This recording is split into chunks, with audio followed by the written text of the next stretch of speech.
sees nothing.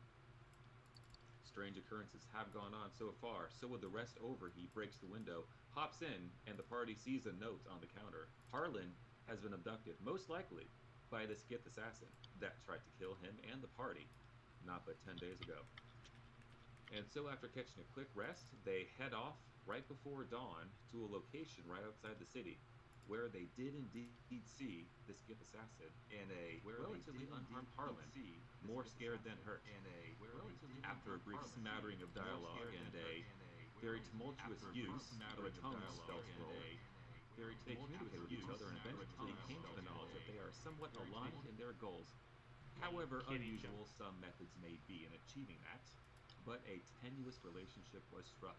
The gift going back to wherever the fuck he's from to try to do some more research and tracking of said Slaad, and the team, the so-called Slaad Slayers, only one person calls them that, return back to town to try to see what else they can do to either find this remaining green Slaad who can, as Ogvar found out, can shapeshift among the townsfolk populace. Is he still here? Is he gone? Who the fuck knows? That's what we're trying to find out on this episode of Who the Fuck Knows? That's Dark Resonance. Episode of Who the Fuck Knows? That's Dark Resonance. Episode of Who the Fuck Knows? That's Dark Resonance. Episode of Sweet. I the think DMs I think that's about it. Alrighty then.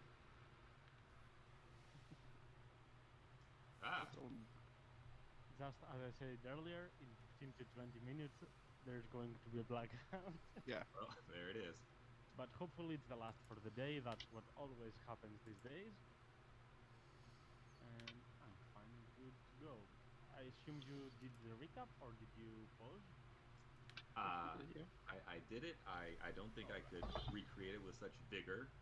But yeah, I think I covered everything. Library research, Juniper, Shar finalized their antivenom, applied it to rat, then jelly. Locke went to the fight pit for the 10-day, kind of culminating at the headlining event where he gave just a straight up one-sided fight to the rogue.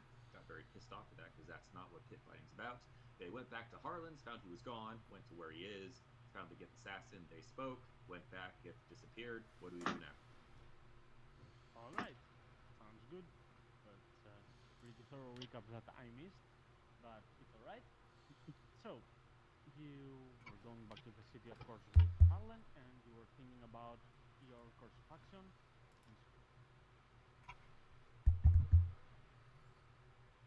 You had a long and tough day. Well, Harlan had it tougher, to be fair, but yeah, still, you traveled further away to find him and see what you can do about him. And now that you're back, you're thinking about your respective courses of action, or your course of action as a team, as a whole.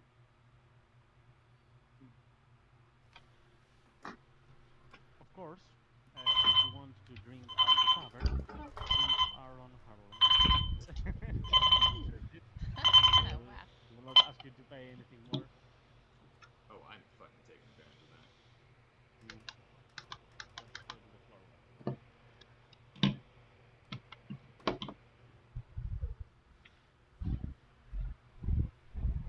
Are you alright, friend? Well, yeah. As I did tell you earlier as well, he did not do anything to me. He obviously just wanted to get your attention, though it still was quite rude. Well, that could be a word for it. Sorry that our somehow acquaintance brought you into all that mess, but it should be the last of it. No, it's actually fine. I mean, these days a lot of bad things have happened. And there could have been a lot worse happening to me. I'm here, I'm fine, and I'm doing my job as per usual. And even though the jellyfish are still in kind of trouble, it seems like you're closing in on that cure. Right, sir? And he immediately serves the tea as prepared it. Hey, that shouldn't be Hey, shouldn't be that lot much longer. I'm really looking forward to that. See my friend, looking at Locke. It's nothing. I've had worse, and he will win. Well, one of these days you'll have to tell me what's worse than being kidnapped by an extraplanar assassin. But regardless, trying to get some good things happening amidst all the bad. Which, speaking of, I kind of angle my body to the rest of the group.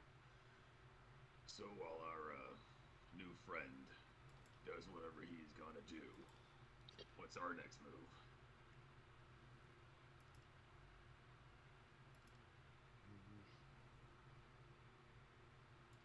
I don't know, until we find someone being suspicious around here, or if we go somewhere else. Like, we don't really have a lot of leads on where this last slot is. Well, tell me in your in your research, or whatever you have found out, what do you think this fucking thing wants? If he can shape shift, like you said, to blend in, really hasn't done anything. So what's his game? Well, they are an intelligent people, so I believe that if they're coming here for a reason in the first place, sending their tadpoles over, maybe there's a way that it can try and summon more. I don't know. Like, I can study it more, but to me the motives aren't clear.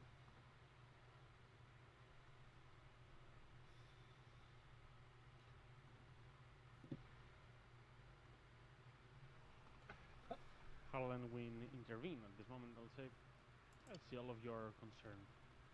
Nothing a little bit of alcohol cannot fix. And as you, judging from your previous orders, he will leave some fine pinch of ale and perhaps a little bit of signature cocktails of his on the bar for you to drink.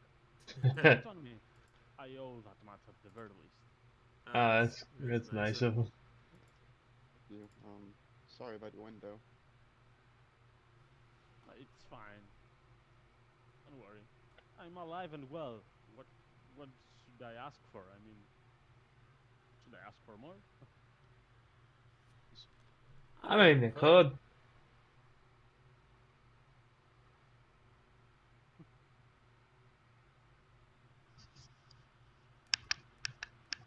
I guess that's the main order of things, is more research, more talking for some of us.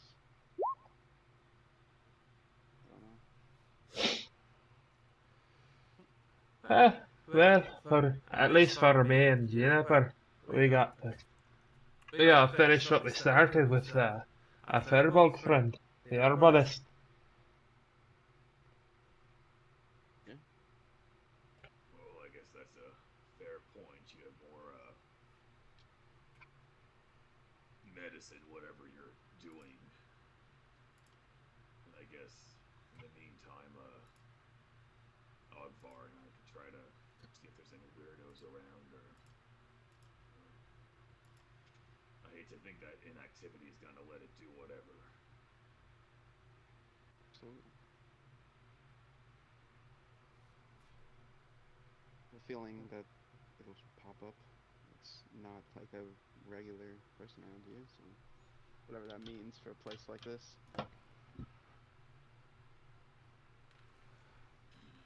Well, you know, I threw a question to one of the kid guards yesterday. It wasn't really helpful, I guess. One of the things we can do is go find one of the higher ups and just pose the same question.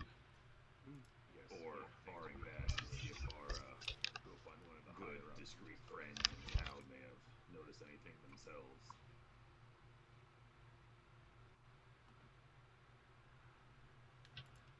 Aye, perhaps. Hey. Oh, well, that couldn't hurt, I'm sure. I wouldn't be the one to do that. I can't really accept people. I'd go with you. I wouldn't mind. Yeah, hopefully our burgeoning reputation around here to help out, but and this is like just daybreak or something, right, DM? I mean, you went by dawn to rescue Harlan, and you went back, had a little bit of rest, and I assume it's closer to afternoon. Okay, okay. It's kind of early to drink heavily, but it's a festive occasion for Harlan at the very least. And most people here are not drinking heavily, though there are a lot of pints and, not very rough drinks on the tables. They are mostly eating a few stuff here and there and talking about perhaps taking a break from their jobs and stuff like that.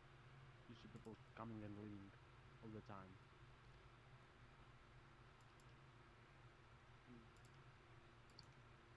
But you are adventurers. I mean, you have the your operation time and the time that you do work are roughly not the same than other people. So it's okay to drink if you wish. Yeah, I'll take a mug that he dropped off, and I'll drink my. Go And ahead.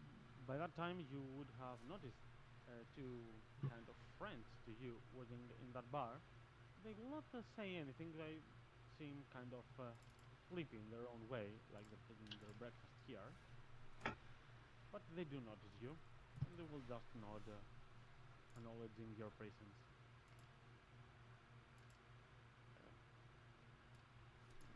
Well, Back. now that I guess that would be something to do is let them know that we're possibly no longer hunted. I mean, oh, actually, he won't say this. He'll telepathically talk to Locke and say, I'm not so sure it's a great idea. Maybe we don't tell them about meeting the person they want the body of. Just so you know, if someone speaks telepathically to you, you can talk back to him telepathically, even though you don't have that ability. Okay, I was just about to ask Yeah. that question. Yeah, Mhm. and then yeah, via mind. Oh, fair point. Last they know is he disappeared, so might as well keep one task at hand for the time being.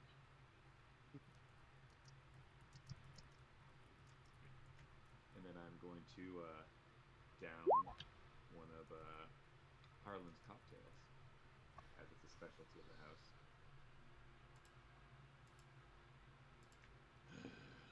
Well, no time like the present when there's a demon frog about. Ready to go, Ogvar? Always ready.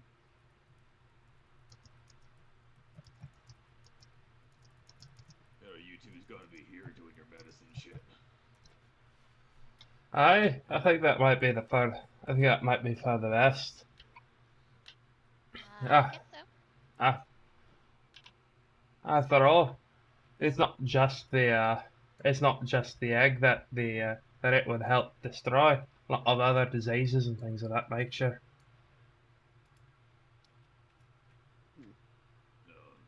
Might be. I'm sure that'll come in handy down the road. Hey,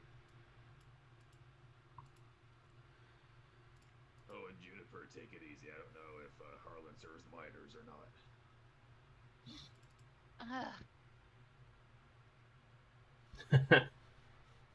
I don't even know if that's a concept. In like, There, but yeah. yeah. Right. So where are you going exactly, Locke and Ogvar?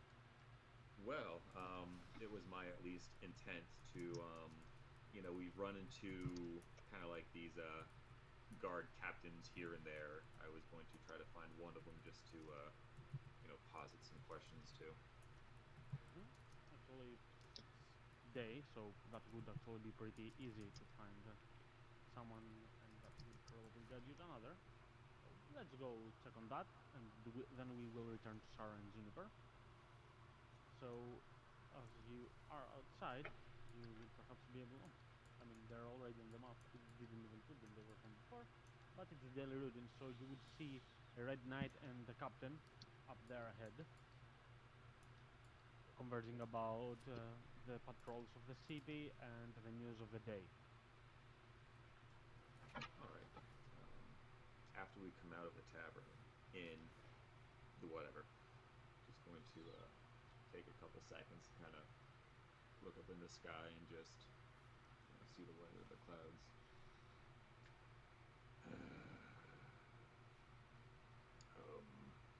Ogvar. Yeah, what's up? What's up, Locke? I want to.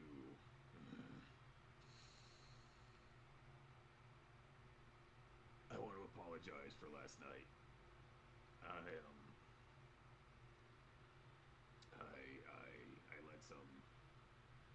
let some things get the better of me.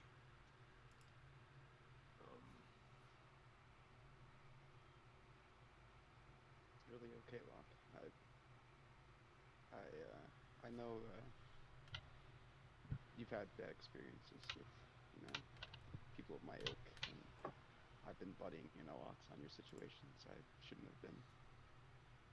I understand. It's okay.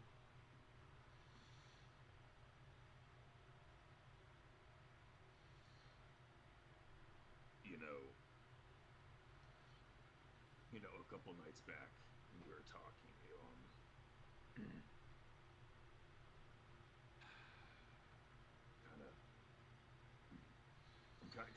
Kind of said something that made me think, and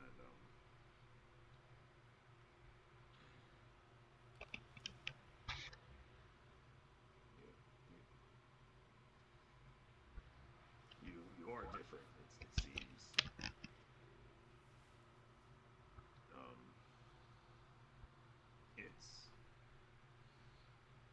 It's different,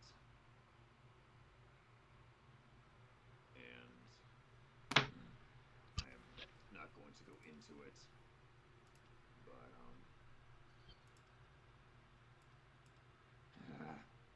fuck, you've helped, and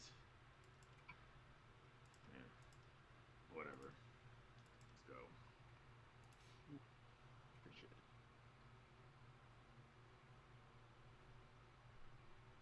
And eventually.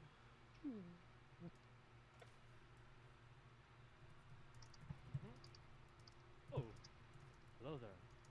Good morning. How are you? Well, good in some places, bad in some. Look, just cutting to the chase. I imagine that the guards you have at the front kind of check or possibly keep a log or track of any new face that comes into town, possibly.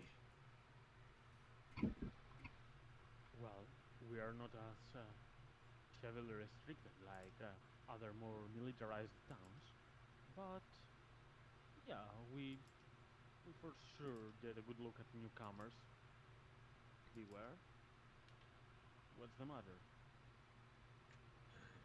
It's going to be a very odd and possibly vague question.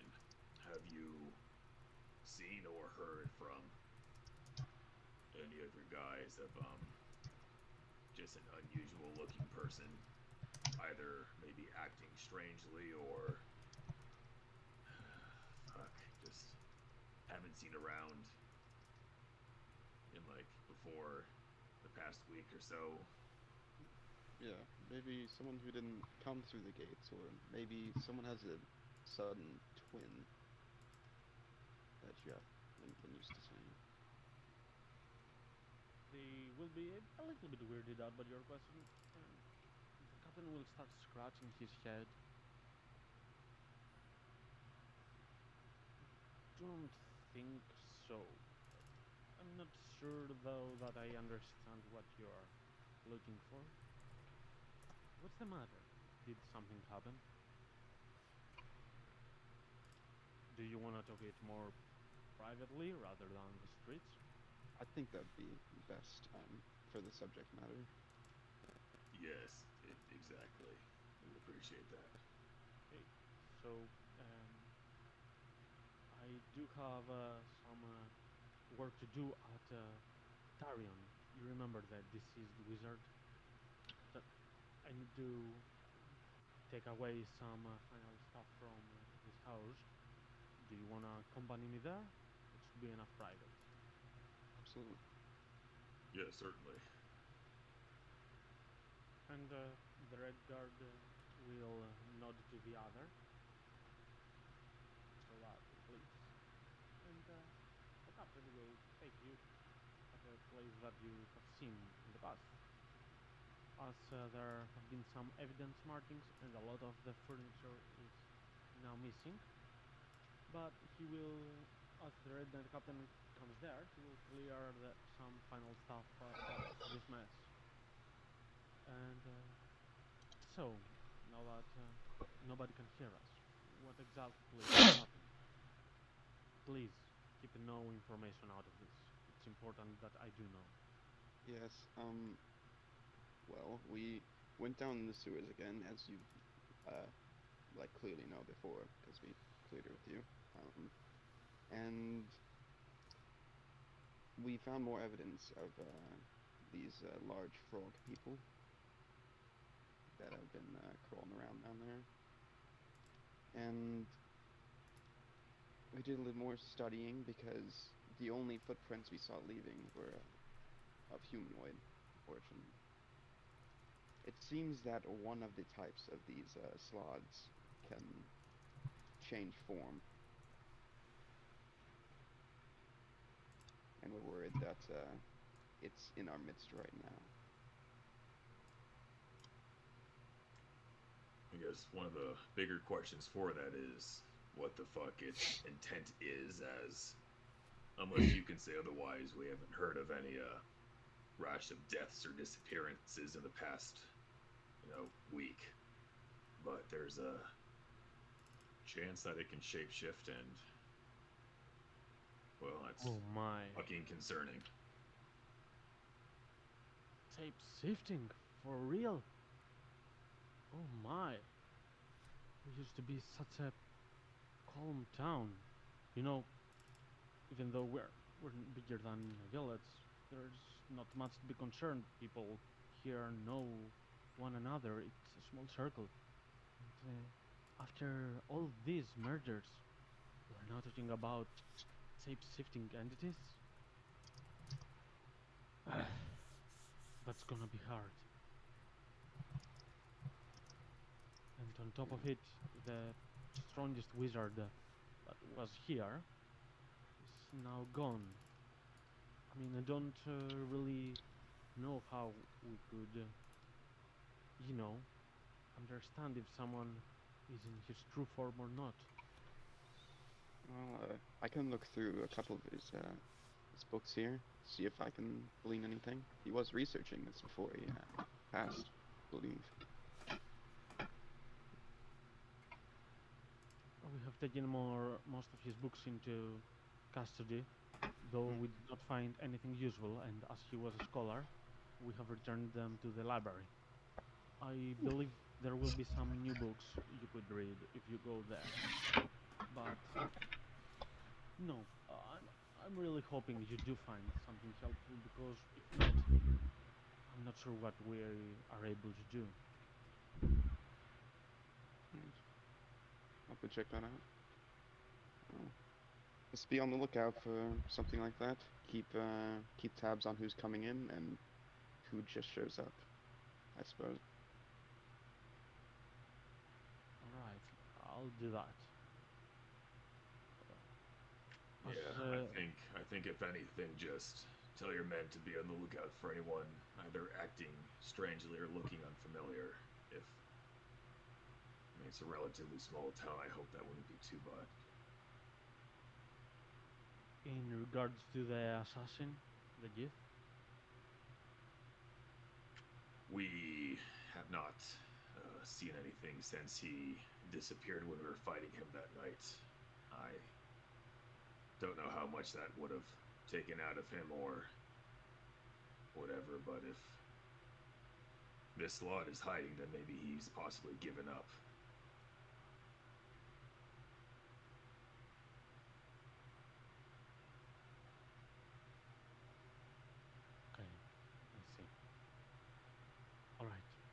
know where to find me if need be. We will keep each other informed. Thank you for Certainly. what you've done up to now. I Last, really appreciate it. one last question, friend. Of course. I know that the death of our friend here was very unfortunate, the loss of a great capability. Do you happen to have, or know of anyone else who possesses such possible arcane ability to possibly help with this search? That's a weird question. I do possess some ability, though arcane would not be the correct term for that. The scholars, perhaps? They were quite talented, especially what was her name?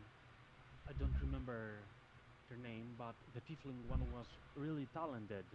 She was the younger one of the three, but she was quite strong, but I haven't seen her in the last few days. I don't suppose you keep written records of people that leave the town. No, but people that are known in the town, it's possible that the guards do remember them leaving. Should I... Do you remember how many days ago was it? An Like estimate. 2 weeks, right? Sorry, Ogvar, I did not hear you. Is he asking me how long ago they left, or? An estimate of how long ago do you want him to search? Okay.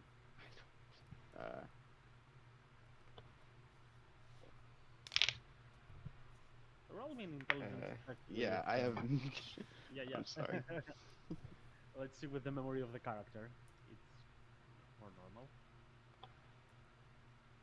Okay, you do remember quite only the words of Arion and what he said to you earlier.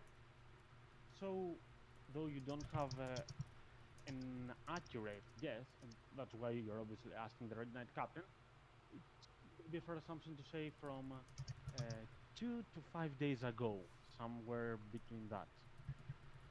Okay. No, I forgot the downtime. Add 7 Yeah. more days. Yeah. About a week and a half ago.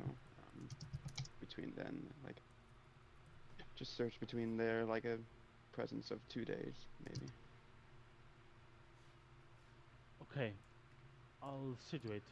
I will also check in regards to Tarion's other scholars.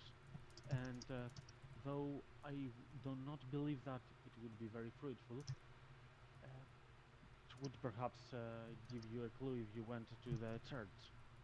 They do have some arcanists there, though theurgists would be the right term. It's still magic, isn't it? No, if I'm wrong, disregard this. I'm not sure. And he will leave. Well, thank you so much for your help. Thank you for your services and efforts. And let's go for one moment back to the inn, or wherever Saar and Juniper are going to go. Assume you would perhaps go for your daily jobs and meetings with the herbalist? Aye, most likely.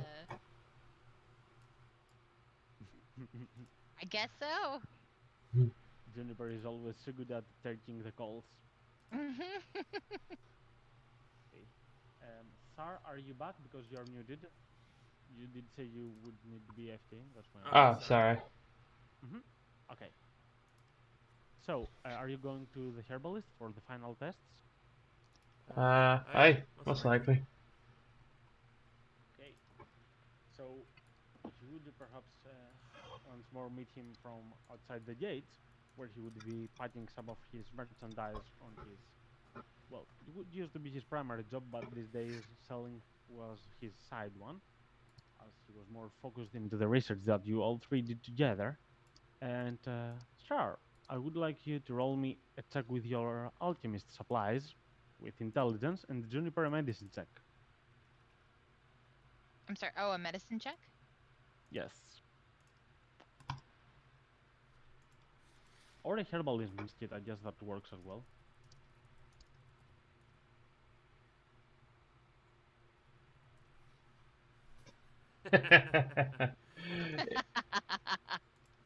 Well then.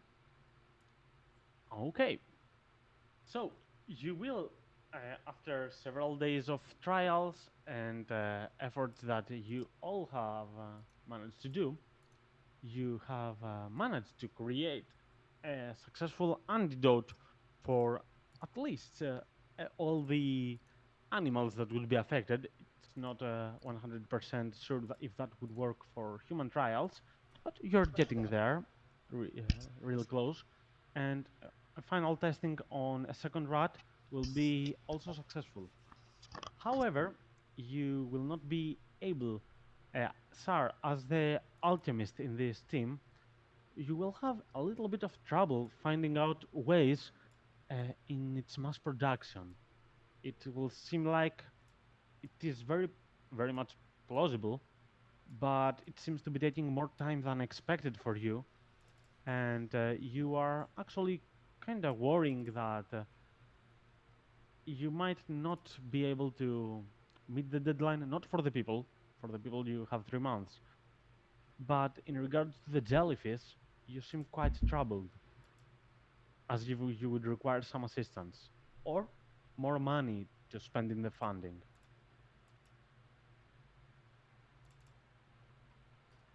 How much? Well, it would depend on haggling, perhaps, with those that sell you stuff and materials, or you would need to find a second alchemist to assist you in your experiments.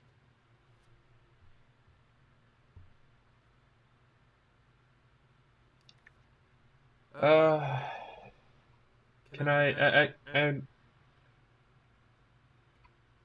let me try and haggle for like more materials. Okay, roll me 3 persuasion checks. Alright then. 1, 2, 3. Okay, all are above average, and some of them are actually very good. So let me do some quick math here. Right. All right.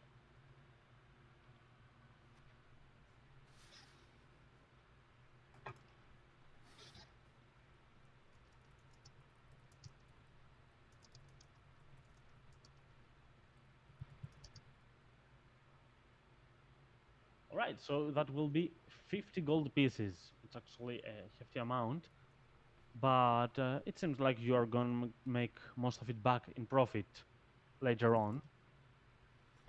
So you will Alright. use your best haggling abilities, and you will earn a few prizes here and there, then persuade the others into giving you an even lower price, and you will get top-notch materials in order for you to use for a little bit more experimentation, and you will have the confidence to say at the Firbolg that by the end of the day, you will have a lot of them produced for not testing this time, but for curing the jellyfish. And after that, that means you would proceed to human trials next day. Alright then.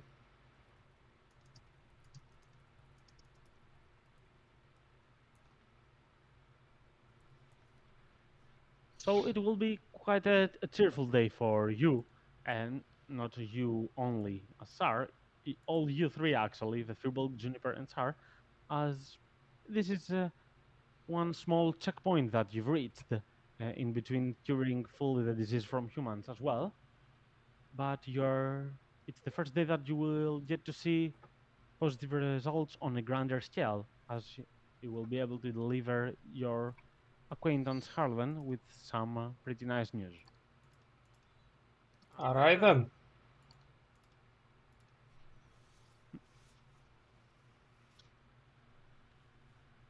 So I assume you would be working for it to finish your productions, and Aye. by night we will return to the inn to see Harlan. Ogvar, Locke, anything else you would like to be doing for the day? You do have Uh, plenty of time before nighttime. Yeah. If we can pass by a weaponsmith, I'd like to trade in my hand axes if I Okay. can. Of course, you can sell anything from items and stuff at 1/3 their original price. Okay. What is a third of 5 gold? Well, 1/3 Oh would wait, be no, I'm putting in 2, so that's 10 gold. So that's like, yeah, I, yeah, sure. Um, okay, I'll sell those and I'll buy off him 2 light hammers Of course, feel free to. for no reason.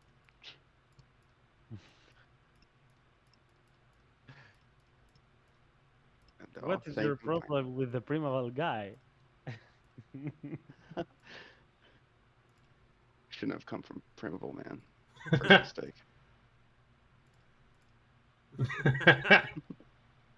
Fucking Groucho Mark's mustache. Oh my gosh. Ah, that's funny. I mean, Primaval is the best place to be.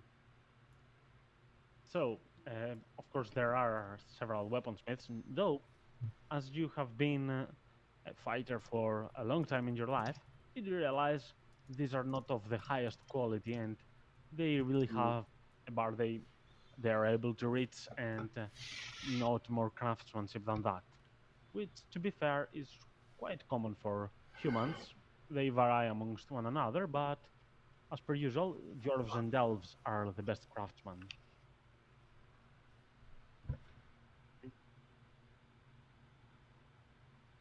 Um, But yeah, so Locke, anything you would for the day?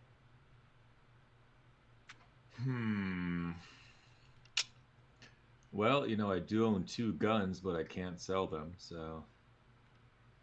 Wait, you have guns? Yeah, man. Oh, you mean thunder your and lightning, dude. you mean your I Wow. call them quick left and hard right. But Oh my god. no, no, other than accompanying him just for God that. damn it.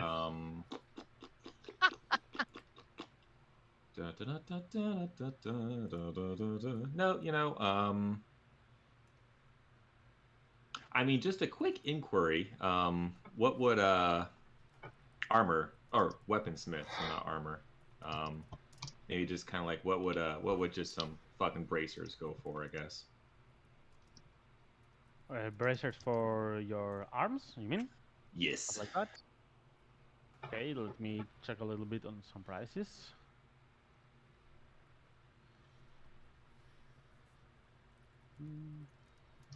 What material would that be? Some metallic, I'll assume? Pure gold. Sure. Yeah, exactly. Electrum. No, yeah, metal, I assume. Yeah. Right, you would... 1, 2, 3... It wouldn't cost that much, up to 1 gold piece each. So for a pair of them, for 2 gold pieces. Ah. It means a pair of bracers would be at the same cost as a fine dagger.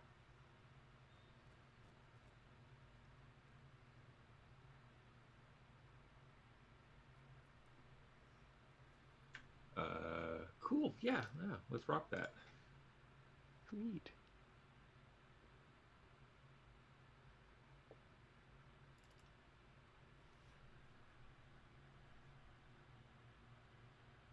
Okay, so... That's it, yeah. Okay, so by the end of the day, you will find yourselves back at the bar. Perhaps Ogvar and Locke, you will be already there, a little bit relaxing, enjoying yourselves, and mostly waiting for Saar and Juniper, as they have informed you during the day that they have some great news by night at this place, and you should be expecting what this is about. It's all they've been doing these days, but it's time to see how this will go. So, Juniper, Sar, you walk into the bar that you've been mostly these days, the aquarium, at the place of your friendly acquaintance by the name Harlan. And Sar, in your backpack, you are equipped with a, a very big amount of doses and small vials/injections for these jellyfish. Enough for all this aquarium, and perhaps with a few of them remaining as well. Alright then. Well, here's to hoping we get. Here's to hoping we got this correct. Sorry, can you repeat? I said, here's to hoping we got this correct.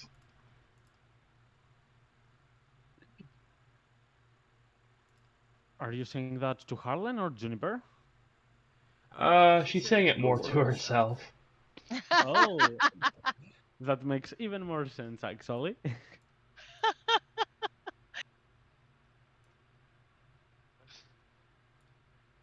You guys get that thing done?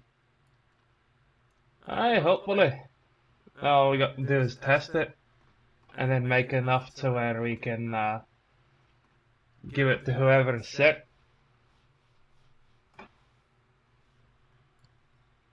Right.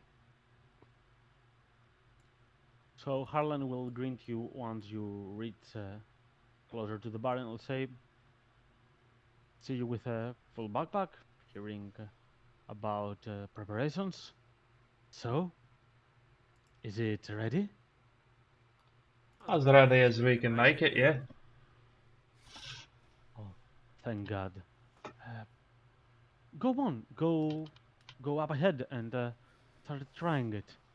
And if this goes well, oh, Lady Sar, I will owe you forever. Sure, we'll just like give a nod and start heading upstairs. Don't kill him.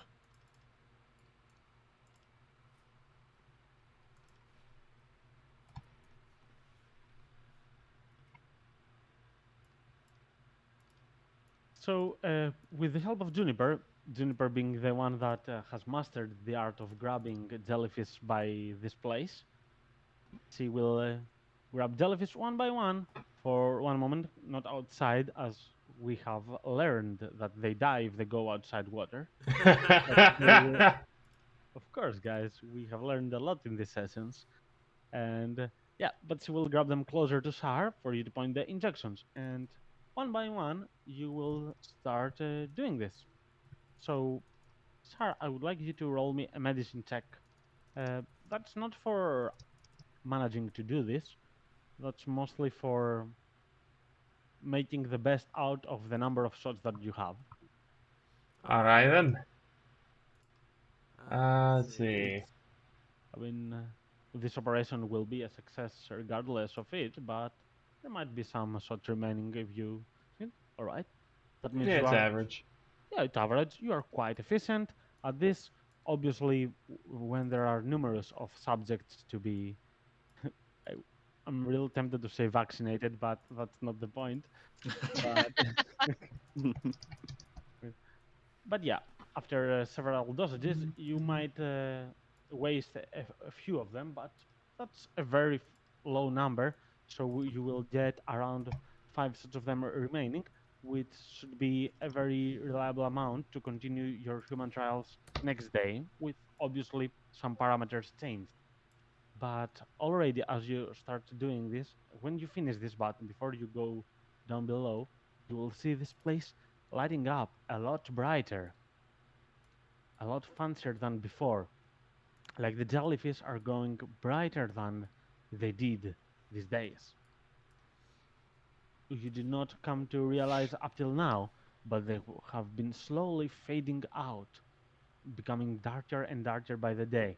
And now a lot of light has come to this place, to the point that you have, quite grown used to it being a little bit darker. So you get a little bit weirded out. You don't like this for a moment, but you do like the cheerful attitude, as you do hear same cheers from the level below you, the floor level. Yeah. As you go down, you will realize that this place has also lit up a lot. And people are actually clapping. Hooray! The jellyfish are back! Good old aquarium as we did know it. I liked it darker. You will hear a voice up below. But yeah, he will get sent out because all people are happy. And Harlan is just one with the glass of the aquarium, just enjoying the triumph of your medicine and what you did for him. And he will then yell at the top of his voice, as it is night time, but it is very bright in there. Shots for everybody, on me! And obviously there will be clapping, there will be cheering, and something like a party will start going on at this moment. Shots on me! Immediately gets hit by 6 arrows. Wow. I'm sorry.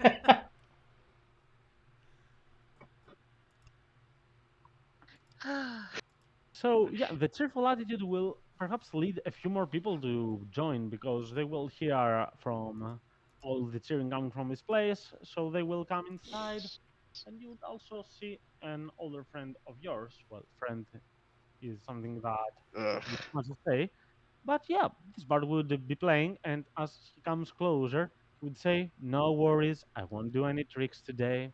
It's a cheerful day." And she will stand by the bar and start playing some music, some light-hearted but really nice music that will make people drink more and more.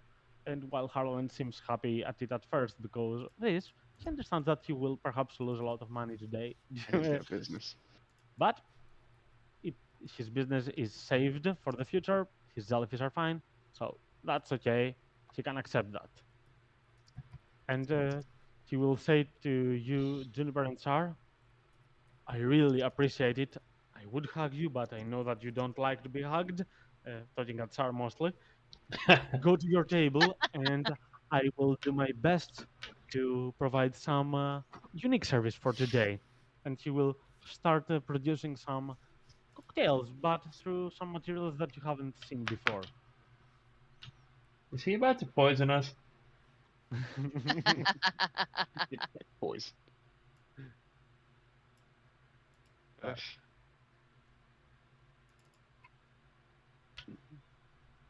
So, Good job. It's pretty bright in here now. Aye, I've never actually seen it this bright in here. They must have been sick for a while. I hate it. I suppose, yes.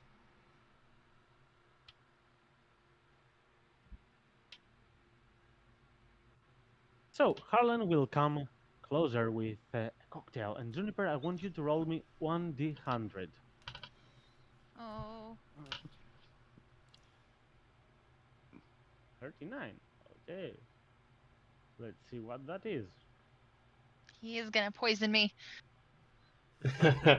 I mean, alcohol is considered a poison in D&D, so yeah. Boy. Considering Juniper hasn't been around alcoholic beverages, that's gonna be interesting. Okay. Babby's first vodka. Take 39 points of poison damage Jealous, as he huh? gives you just a bottle of absinthe. Ooh. So you will see a very exotic drink served at your place, Juniper, which seems to be actually a lot hot, and it will be some lava on top of it. Obviously, Oh. it will be like that. It will obviously not be real, but yeah, there will be that small effect, and it's very hot and smoking on top of it.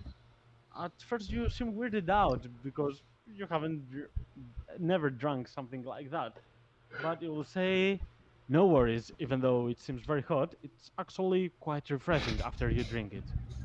Come on, try it, and he will go on to creating his second beverage for the day.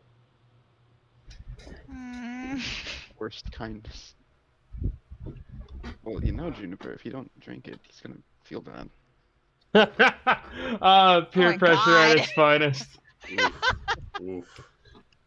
He's gonna. I guess so. Made it just for you. You're such an asshole.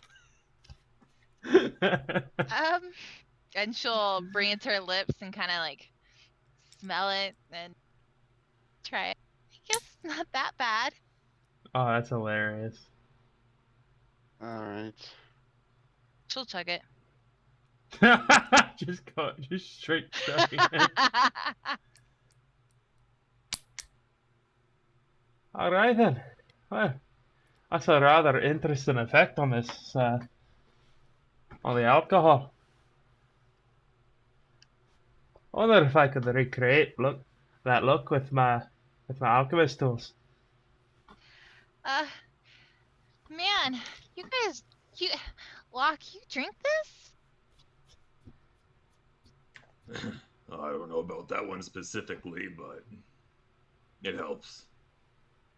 This helps? The next drink he brings is called the amputated leg.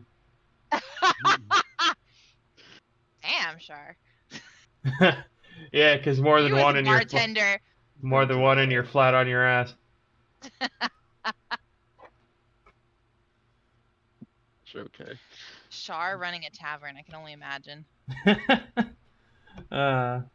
She would sell anti-venoms at double the price. That way you get sober and then you can drink more and then you can get sober again and then you can drink more. We're getting free tiki drinks. As Locke, you go closer to the bar, you will see Harlan having his second cocktail ready to be served, and he's going towards Ogvar, and as he tries to move to say, "Oh, do you require any help?"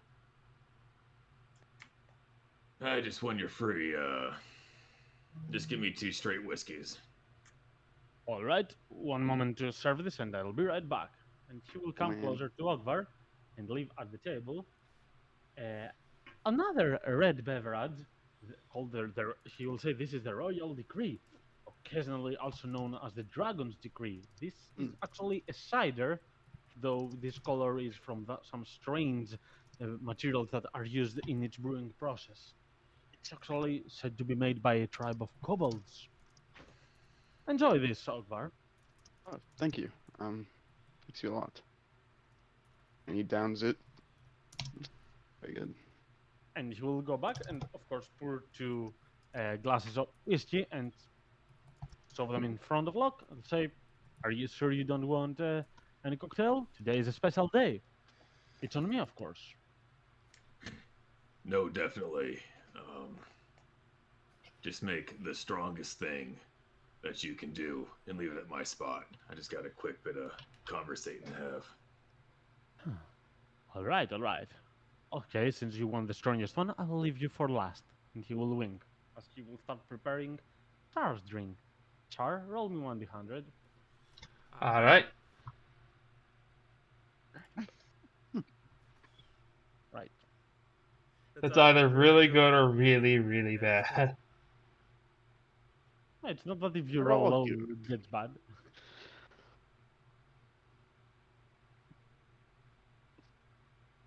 Cricket soup.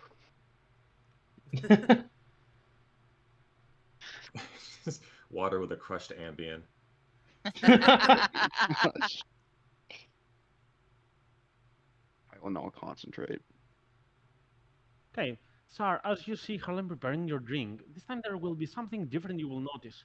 Instead of a normal glass that he uses for his other cocktails, it will be a big tankard, a reinforced one with some metal around it, but no metal inside it. It will be all wooden in it, but it's actually quite big a glass for pouring something.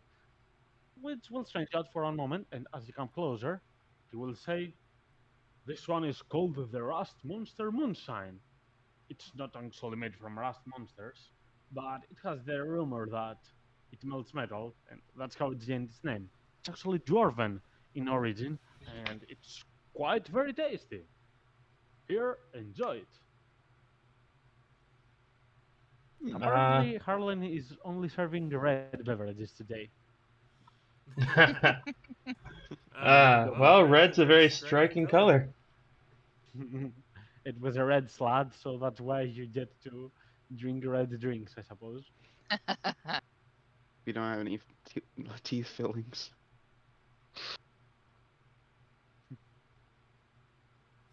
Mm. I Alright was just then. gonna have a quick aside thing. We can wait on that or do it now. Yeah, that's it. What is it? What are we doing? Locke's having a secret. No, I was just seeing if like group stuff was still going on or not. Yeah. I am going to pick up the 2 whiskeys and I'm going to circumnavigate the bar over here.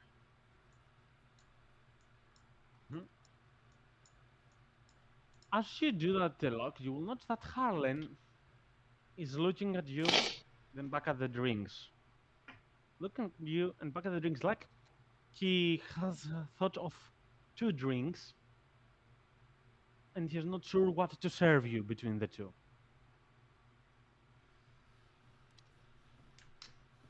I'm going to pull out a gold coin as I set my drinks down and just kind of flip it at him. And just go, heads is the first one you thought about. All right, and he will bring it to your table, and I wouldn't mug a normal one, and you will see an alcoholic beverage, but because you word it out, it's not fancy like the other cocktails or anything like you've seen in the others. It's just some kind of normal ale, but it smells very heavily. Roll me history check. Ooh,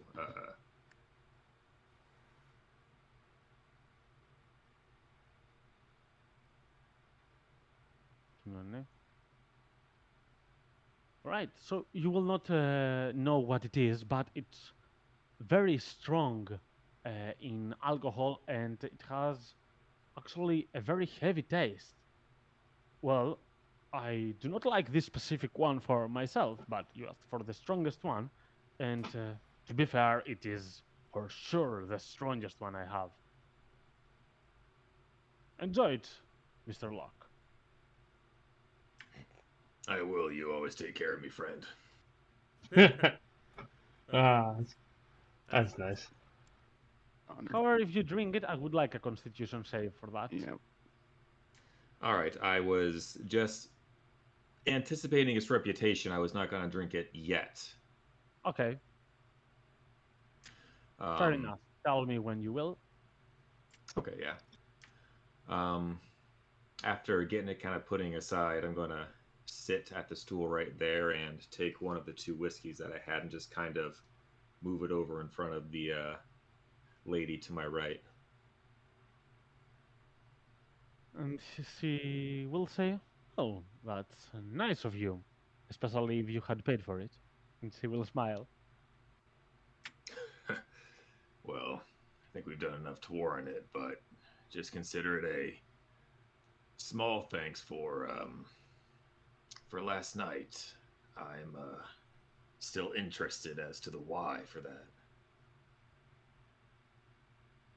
Oh, you don't have to overthink it.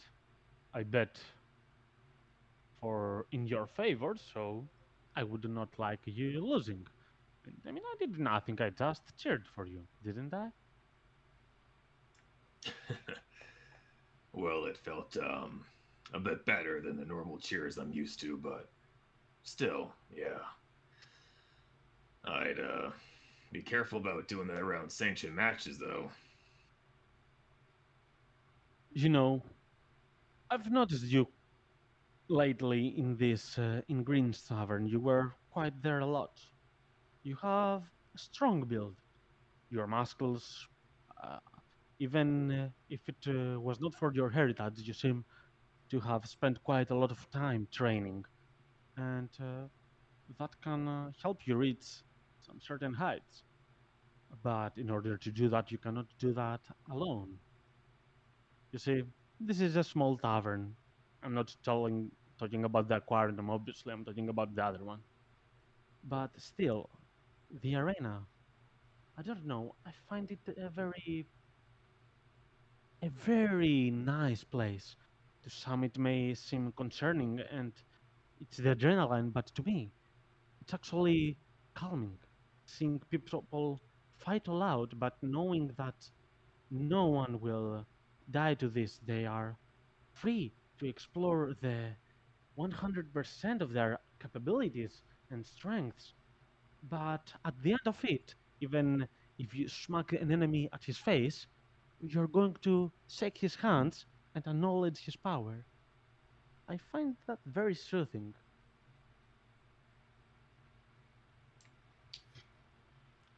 As she began, when she used the phrase "your heritage," I'm going to kind of go a bit thin-lipped at that, but as she keeps talking, kind of warm up as a lot of what she's saying is really hitting home to some things. And a quick aside, DM, is this the bard from the first session? No, it is not. Okay, It's just the making sure. generic bard token. Okay, okay, cool.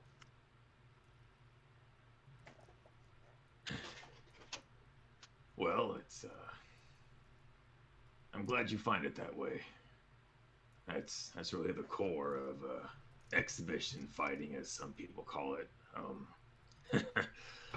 Sorry, I kind of gave you a boring fight on that one, though. It's okay. It was your first official fight in that ring. I did not expect anything more than that. But you can get there. I mean, with a little bit of special training, and I don't mean endurance or offensive training, but Showmanship. some arena manners. You can get there. And besides, you don't have to be alone. In this ring, you are alone, but there are bigger competitions that ask for more people. And even if you keep going at it like you are now, perhaps you could have another one from your group show off for you. You know, it pays more money that way. Hmm. Well,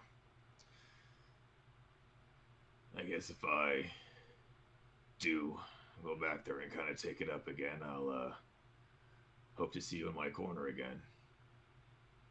By the way, the Oh, name's by the way, the name's Locke. oh, nice to meet you, Locke. I'm Jinx. Well, I don't think the name really suits you, as you've been nothing but good luck for me. I'll give a quick wink. I hope to see you around. I hope to see you around as well. I'm there every night. Well, almost. Well, hopefully I can make those nights a bit more exciting. Nice. Damn. Yeah. And then I'm just going to down the rest of my whiskey and take the very interesting looking concoction in my hand and walk back to the table. Mm-hmm. Feel free to. Yep. Once I'll get there, I will take a seat and I will enjoy libaciously. You know what to do. That I do. Got this, man. All right. So You know, this you know, you is. know, you know, you know, you know, you know, you know. Locke is, if anything, one about saving face. I am going to use my inspiration on a very pointless thing and re-roll that. I love it. Okay. Damn.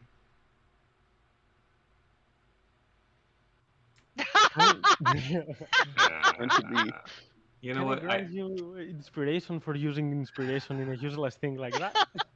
You know what? I appreciate it. I will try this one last time. However, I will admit that I do not learn from the last time I tried to use my inspiration to not It's look okay. like I was high. Do one last try. Give it. All a- right. Oh my god. All right. Yeah. Because it will get a lot ugly here. Yes, that's very nice of you. So, Juniper first, as Locke passes by with that drink, you will smell it and be like, "Bleh." You will be indulged to vomit for a moment. You won't, but it will Ugh. give you a very strange feeling. And Ogvar, You will also seem a lot weirded out by what Locke is drinking. Give me a history check. Oh, absolutely. Uh, Duh. Hang on. History, come on, man. Come on, smarty Sorry, pants. guys. Sorry, guys. It's where is history? What is happening right now on D&D Beyond? There it is. That drink. where is Alright. history? Ogvar, you will seem weirded out because this drink that Locke has at his hand is grog. It's a drink that only orcs and dwarves are able to drink, and others have very much trouble at it. And you know that Locke is not very happy about his orc heritage, so you will look weirded Yeah. out as Locke chugs it, and though he does not like it a lot, he will proudly manage to drink it without spitting any of it back. Ogvar's not gonna say anything about it. Locke, what is that? Ooh. That's that's something. What is it? I can smell it over here. I love how miserable. Just for a bit of my knowledge, what kind of did it taste like? Very bitter, sour a little bit, and heavy on alcohol. Absolutely. Ooh. That's it's not bad. That's an acquired taste though. Oh my god. You're really What? gonna drink that? Yeah, it's not that bad. And I'll kind of hold the cup, in front of her face. Oh no. Oh, Oh that's my hilarious. god. That's hilarious. Yeah, it's good. I Just liked it. teasing the kid.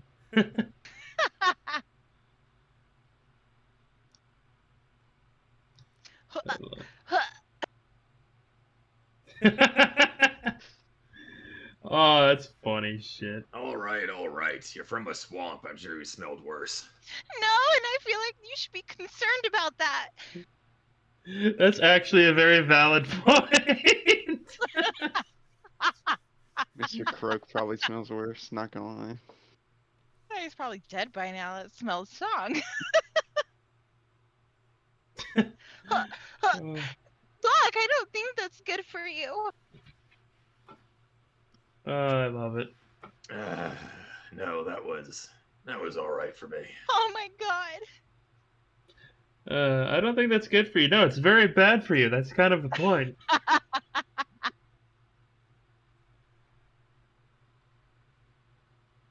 Man, I you don't- only have so much time here.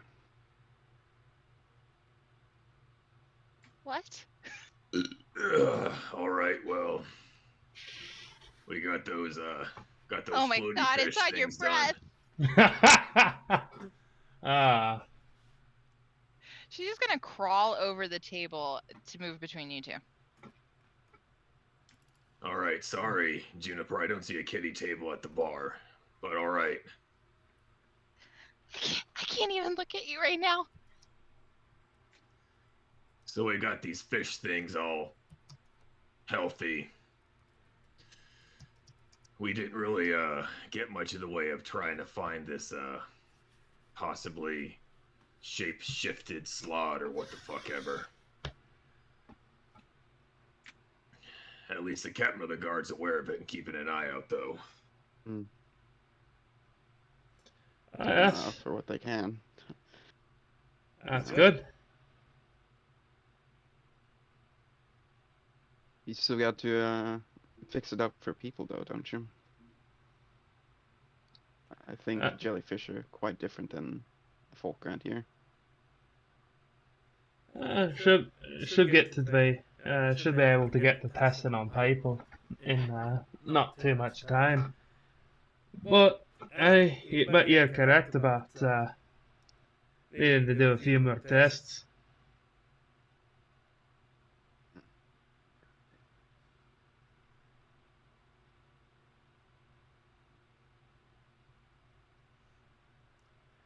And Char just continues sipping her tea.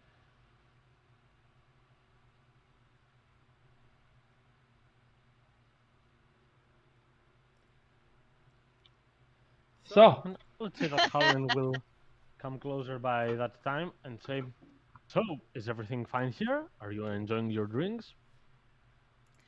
Can I have 2 more? Do you want the same, or do you want me to try Yeah, a new just one? make it the same. Just make it the same. this is the session that Juniper turns into an alcoholic. Be a monster. All right. Anyone else requires anything? Or are you fine? Harlan, Locke, of course. another.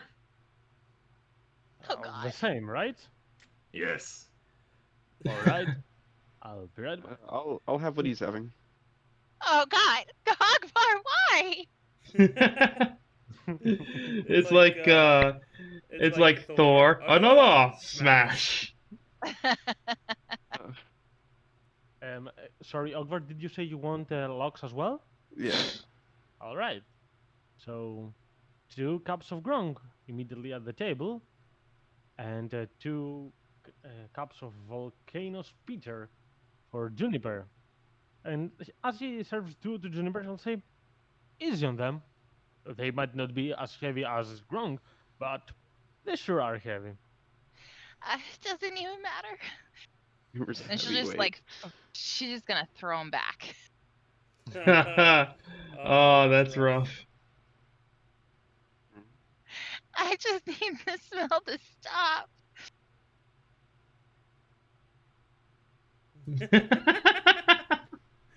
Oh, that's funny.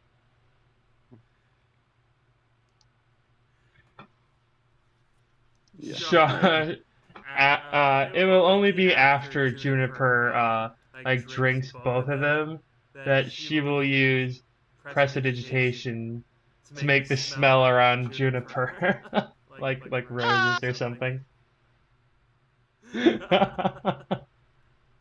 Oh, God. Ogvar's gonna enjoy his drink.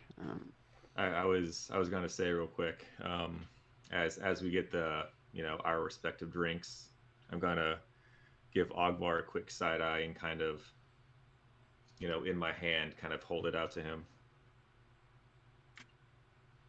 And Here's to not who we are, but who we're trying to be. Here's to us getting there. And he'll clink gladly. Fuck's sake. There's more faces on a D20 than like just below 10, right? Not for Locke.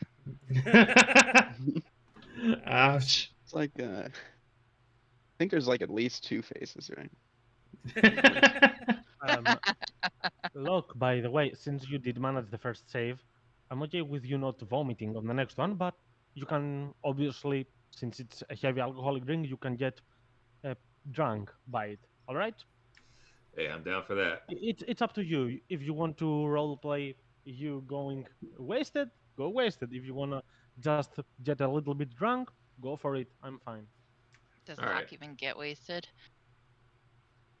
Yeah, but not from alcohol.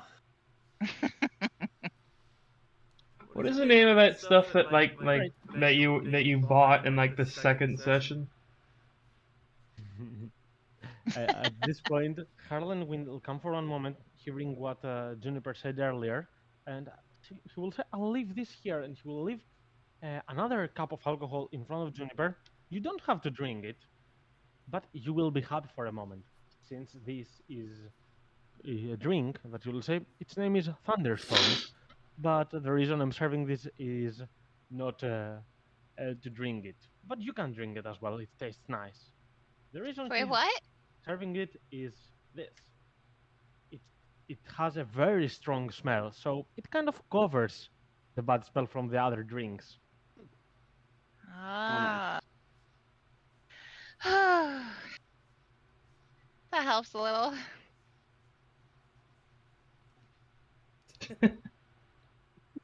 I'm not gonna lie, Juniper is adorable.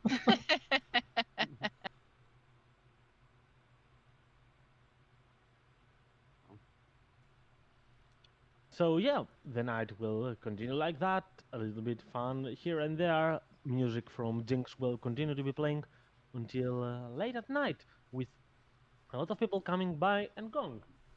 For example, at one certain point, you will see this specific fella coming to. He didn't seem like he came to drink right here, but he mostly came to see what's happening, and he will be very much happy to see this going on at the aquarium.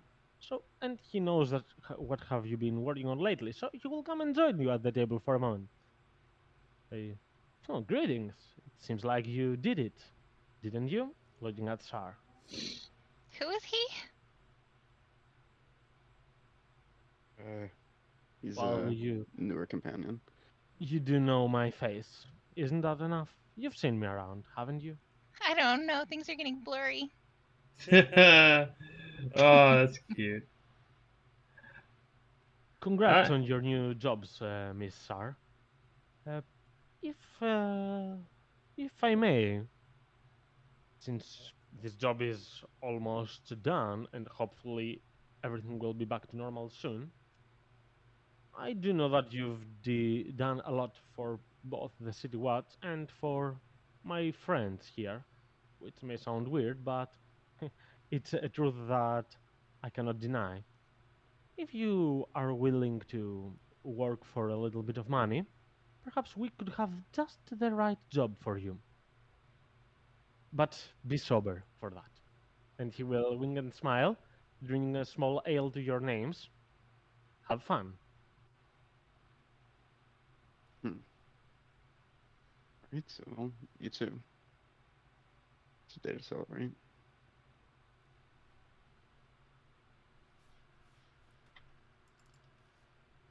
Ogvar, Yep. What's up? you know, I don't know if you remember or not. You said you wanted to fight. You wanted to fight me, right? It would be interesting, yeah. Come on, get the fuck outside. Ah, Oh no. He'll wander out. Come on. that's hilarious. Uh, You alright, DM? You're kind of bouncing in and out. Yeah, I just had to refresh Roll20, but my internet's fine. Thankfully, and my electricity. That's good. So, I assume Locke and Ogvar wanna go out? yeah. Alright. Let's see how that goes. Oh no. Oh, I'm pretty sure I know how it's gonna go, but that's okay. Sar, Juniper, are you staying inside? Oh gosh. If Sar leaves, then Juniper will follow. But right now, she's just like living her best life with no smell. Ah, in Jennifer, any let case- the boys be boys. I'll keep your tokens here outside so that you do have vision to what is happening.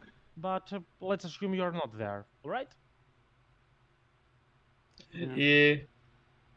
But yeah, Ogvar, Locke, you're outside. Nobody is in the streets. Perhaps you can actually you can see him a little bit.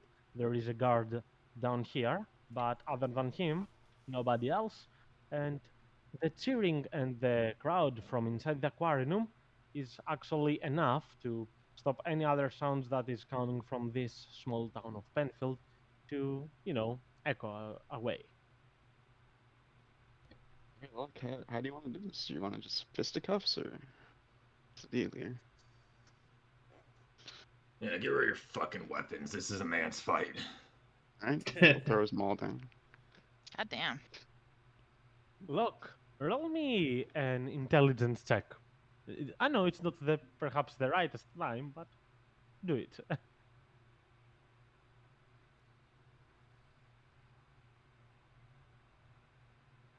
Okay, Ooh. that's a very nice attempt. Feel free to use this information or do not. It's up to you entirely. But you do remember that at the Green's Tavern, every day there were like up to 2 or 3 official matches. But other than that, there were a lot of people that were, talking to one another and were like come on, come at the arena. I can beat you and challenging one another for Let's do some that. gold and so up. So it kind of reminds you of that. Perhaps Okay. you could also earn some little pieces of gold for your sparring.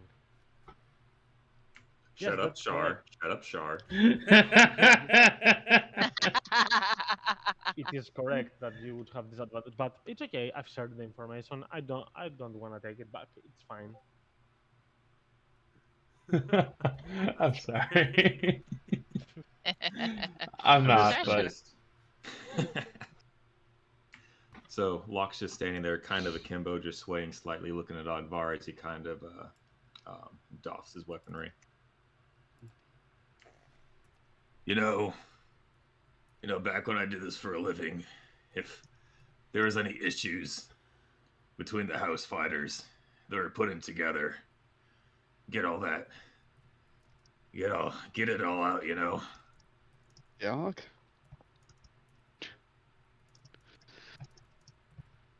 You know, there's a lot I didn't like about you. You reminded me of someone. Sid, you're all right. You're all right, Ogvar. But you know, I still want to. I'm just gonna, take my stance.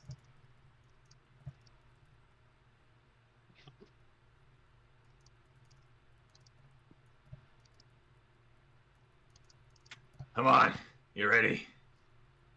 Yep. I'm ready. Are you sure you want to do this?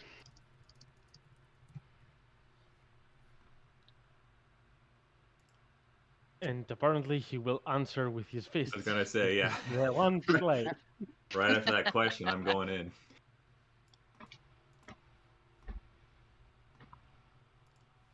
Go for it. All right, I'm just gonna dart up left and then just kind of go in. Okay. It's not. Poisoned does mean that you have disadvantage on this. Though, if you want to have more of a duel, I'm okay Yeah. if you want to disregard it. I don't have any issue, I but don't want to fight a disadvantage to me. okay. Go as normal. I mean, All right. I would assume that Ogvar is also quite drunk, not drunk like Locke, but his reflexes are also a little bit scurved. So you play at normal both. Yeah. Okay. All right. Well, so miss with that. Yeah, I'm just going to bonus action unarmed strike. You're only rolling below 9. Yeah, I'm Only still intelligence rolling. helped you. Still rolling below a 10. We're on par. All right, that's it. Okay, and that will be Ogvar's turn. Okay. So for my turn, I'm going to do one unarmed strike. Boom. Okay. I think it's 5 damage. Yeah. All right. Yeah. I do 5 damage, and I'm gonna push him just 5 feet towards the door, this way. You wanna link us the feet you just took? Yeah, absolutely. Let me just go over there. No. Nice one. So, yeah. Just a shockwave utters out from me after I hit. So, yeah. That's Any my movement? turn. Any bonus? No. Okay. Luck. All right, I just, shoulders first, just, rocking into the side of the tavern.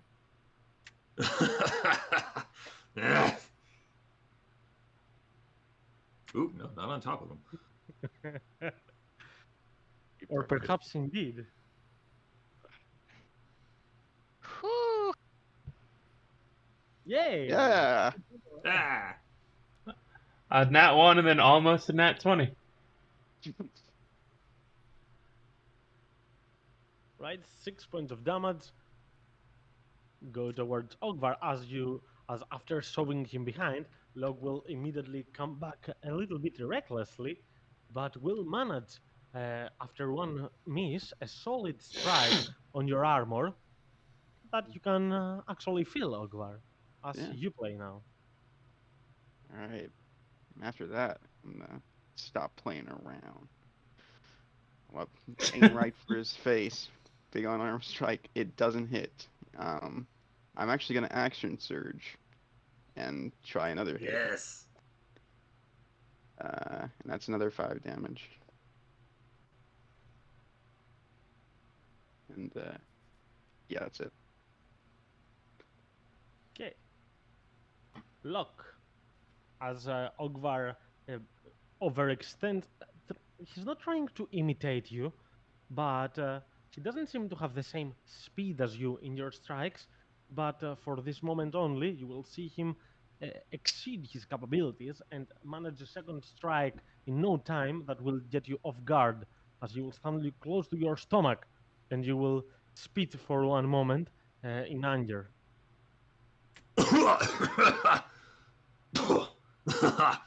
Come on, be an orc. All right. I'll try. And bonus action, I'm just going to pick myself up, dash around behind him, and just get ready. Mm-hmm. As by moving around, you will manage to evade Locke's potent strikes, and it's your turn once more to play. Sorry.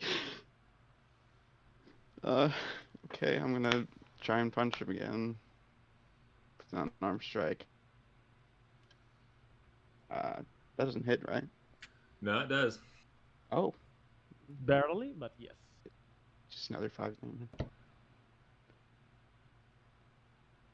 And I end my turn. Okay, Locke.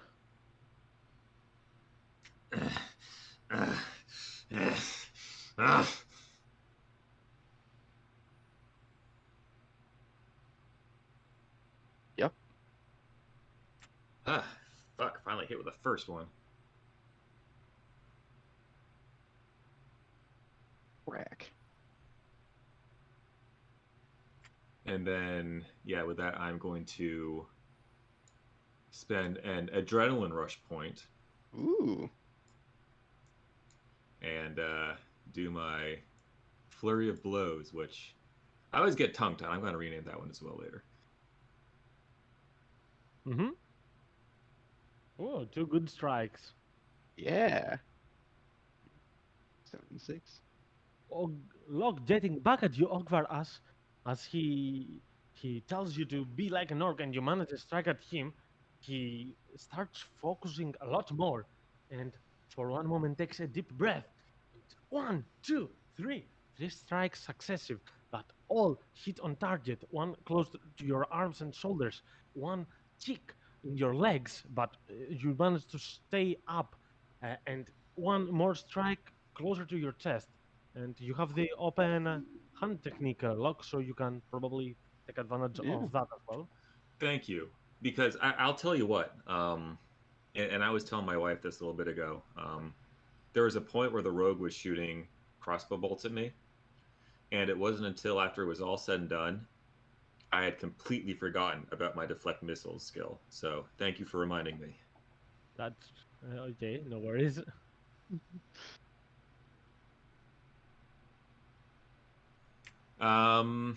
Yeah, you know, he pushed me into the building, so I'm going to attempt a strong throw. I renamed it. I took some liberty. Hey, I'm down with that. Yeah, strength saving throw. If it fails, you can push up to 15 feet away. So, hey, orc, you need to beat a whole fucking 12. All right. Good lord. Dexterity save. I'm not very good at those, so. No, it's a strength save. Oh, I'm blind. Sorry.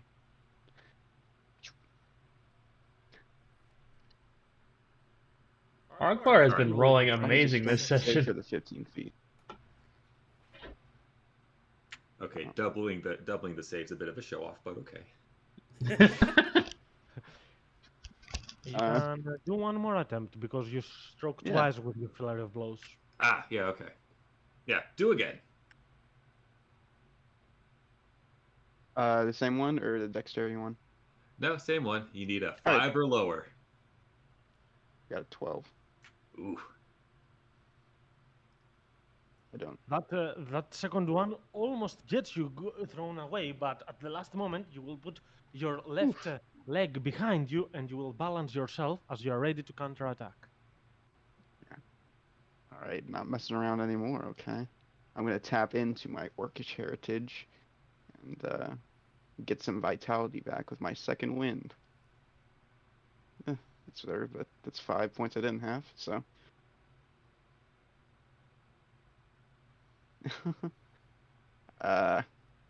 And I'm going to use my action to, after getting some vitality back, hone in a little bit and slowly get ready for one big strike. That's another 5. All right.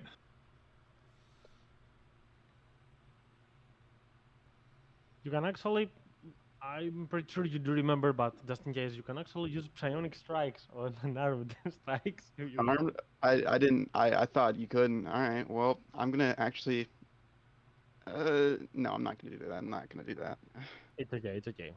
I'm not So gonna do that. look, before you play, at that moment you will see this guard coming around as he heard you. So, hey, is everything all right here? As he sees you in a combat stance, but not fighting at the specific moment he appears. Fizz off, fine. It doesn't look fine.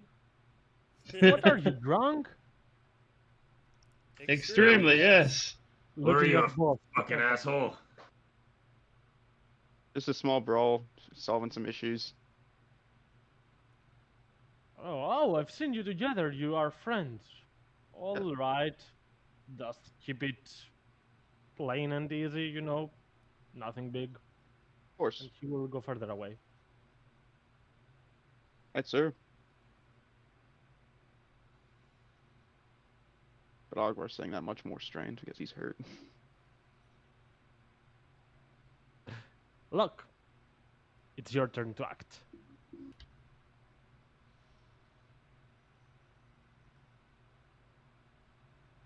All right.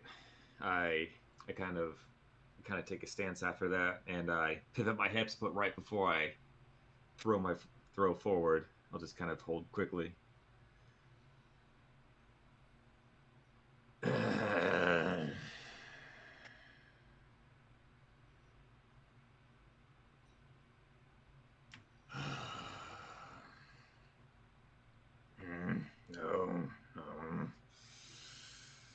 You right there, Locke?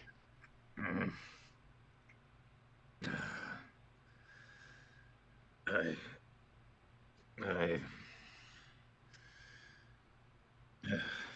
on, maybe you should lie down. Come on. I just kind of fall on my ass on the ground. Yeah, Ogvar's gonna pick him up and carry him inside.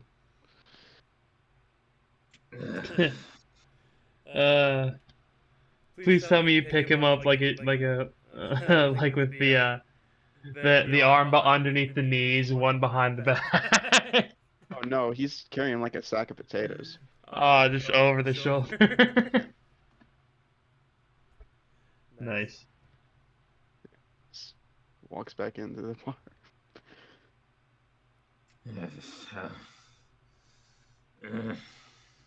And Ogvar will carry Locke upstairs and lie him down on the table. Come back down. I It's a love good it. fight, Locke.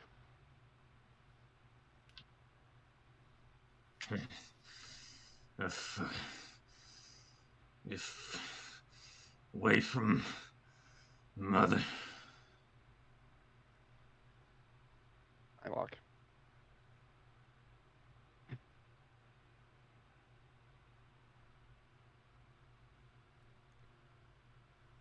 Sorry.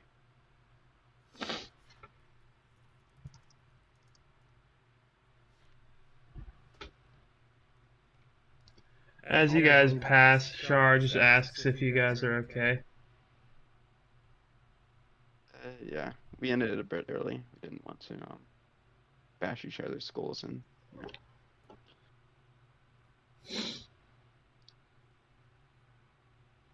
Oh, that's like good. That's good. I'd have to hate to try and put you together. Or put you back together. I got a couple potions, but I don't know how effective they'd be. Well, they'd be effective. It would just take a look. It might just take a bit more if you do too much damage to each other. Plus, Juniper here is. Plus, Juniper here is a bit indisposed. Yeah, she's kind of a bit past herself, it looks. But Where'd Locke go? yeah, I think he needs to take a nap. Have a good night's rest. Gotta sleep Why? his stuff off. You just, when we got out there, it was got a bit incoherent. I don't want to really beat up on someone like that. Oh, it's okay. I don't think it is. Yeah, I think he needs it.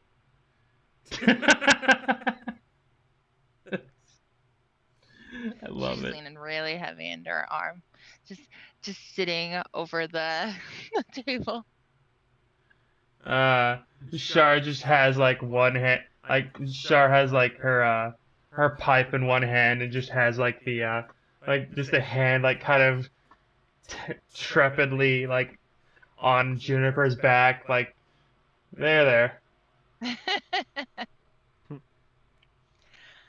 Oh, Ogvar. He went down, didn't he? He went down hard. I think it's more the drinks than anything tonight. I don't think so. He kind of has a reputation.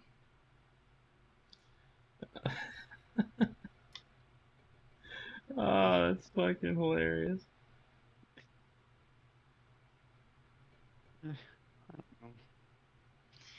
Are you He's a gonna lot have stronger. Are you gonna have another Ogvar? But Another don't do what? that smelly thing. Don't do that smelly drink. I think that's enough for me tonight. I don't like to get really excessive over it. Over what? It's hydration. I have a feeling it's a lot less hydration than you think. What do you mean? They're really How good. long ago did you drink water, Juniper? I don't know. But you know what? It was super nasty in the beginning, but I said it was okay because I didn't want to hurt Arlene's fingers, but our feelings. But now it's much better after you get in a couple drinks. Yeah. Well, I guess when you get in the swing of things, I suppose on anything it's easier. But this is not something I really like to be a pro at. Oh yeah, 'cause there's something wrong with drinking? There's nothing. I mean, it's not something completely wrong with it. It's just you take too much and you Yeah? get a bit out of hand. Oh, really? You were just out in the streets with Locke. But drinking's a little out of hand? I'm not tipped over a table, am I? I'm not tipped over a table. All right.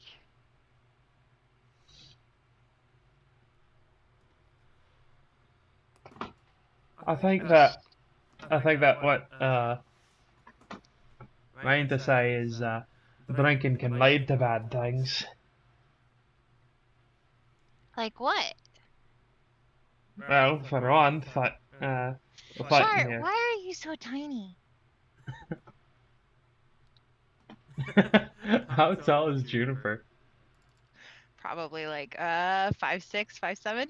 Oh, that's funny. She's almost a full foot taller than Shar.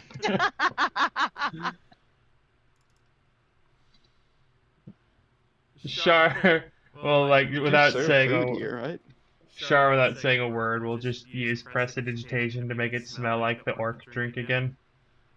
Ah, ah, ah, that's so. Char, why would you do that? Ah, that's funny. Ogvar, what is in that stuff?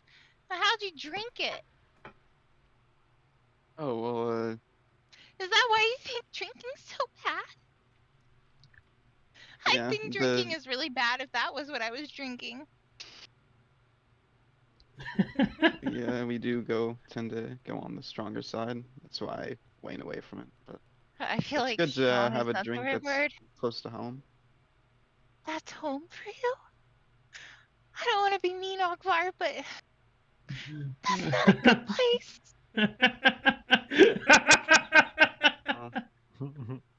Some of the good moments when I was back home were when I was drinking this. So What? What good comes from this? it makes Oh, you forget. that's some funny shit. What? It makes you forget. Yeah, I don't know if I can forget this. You drink enough of it, you will.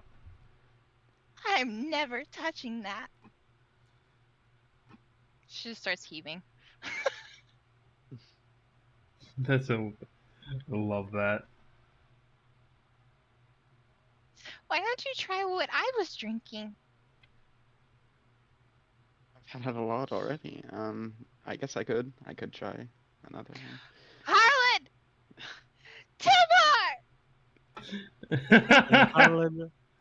Timur! So apparently Juniper's a sad drunk. When that drink's around her, yeah. Man, what's the medieval Hey. version of karaoke? You know what? Harlan will bring something different this time, something last for this, as he will bring it to many tables, not only yours and others. So this is the knockback knockout. That's its name. It's only served in shots and he will lean down on Sar. It's said to explode in large quantities, and it should not happen. Is he But selling yeah, it's nitroglycerin? Drinking pure lamp oil. Oh my god. And that's it. So he will give this, and that's it for everybody. That was last call. Take your time, of course. Finish your drinks, but yeah. You ready, Ogvar? And she'll lift her cup. Absolutely, and I'll take this small little flask and here's to us. Here's to us. She'll just chug it. Throw it back. And with this, let's take a 10 to quarter minute break, and we will continue as you get back on your. Well, it's not actually beds, but yeah, as you rest, and we'll continue with the next day as well, with the hangover. Right? Great. Yep. Okay, I'll be right back.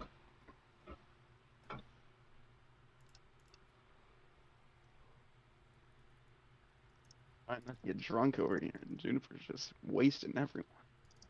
Woo! Hey, you guys, I can do a handstand. Want to see a handstand?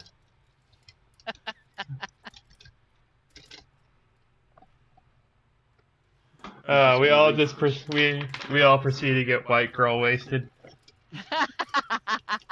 Ogvar's the only one that stays.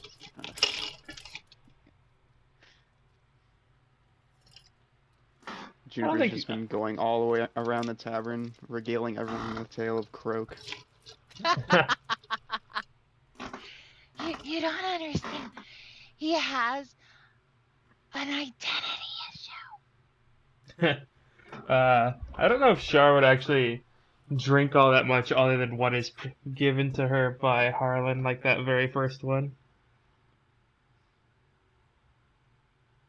Lightweight though. Yeah.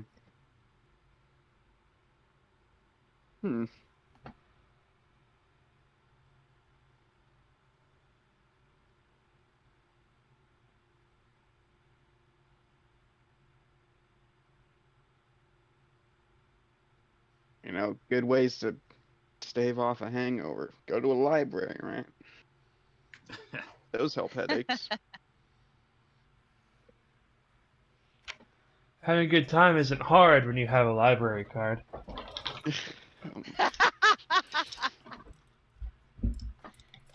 Damn intellectuals. I think Shar actually has like the second lowest intelligence score of the party. Word. Yeah, I'm pretty sure I'm number 1 at the weakest and the dumbest. I don't know about weakest with Shar's 8 strength. That's what Juniper is. I think Juniper and Shar actually have the same strength and intelligence score. Yeah, I would be surprised. She's 8 for 8 on both. Oh, 8 and 8. Nah, Shar has 10 on Yep. intelligence. She's a little bit charismatic, though. That's nice.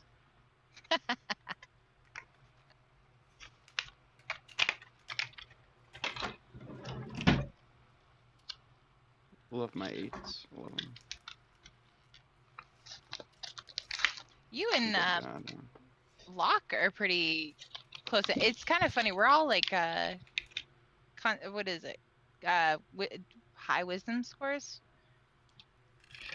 Yeah, Shar's got a. I have no wisdom. Shar's You got have a no 14. wisdom. I have 8. Oh, okay. So is it Constitution then for the both of you? You and Locke have the similar stats, I imagine, right? I mean, probably. Mine's are wisdom based. Mine's intelligence based. Yeah. Oh, okay. I mean, mine's really dex and wisdom. However, I wonder if anyone can guess where my 8 is. Charisma? A. What? I thought you were way more charismatic than me. You That's were why so that's why I said I convincing. would go with you. Oh no. I You was think those, really hoping fighting you were gonna inside check us.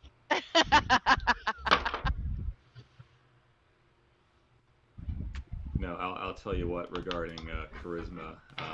When I told a certain something to a certain guard over in someone's house, I was scared I'd have to make a charisma-based check for that. Yeah, that's what I If was you know what I thinking. mean.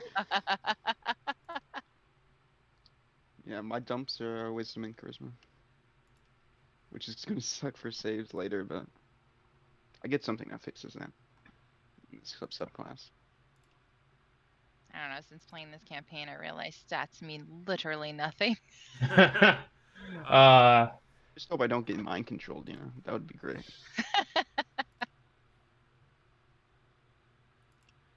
That's when I start rolling high on those protective barriers. You guys are trying to stab a succubus or something. and I'm making all your attacks do 0.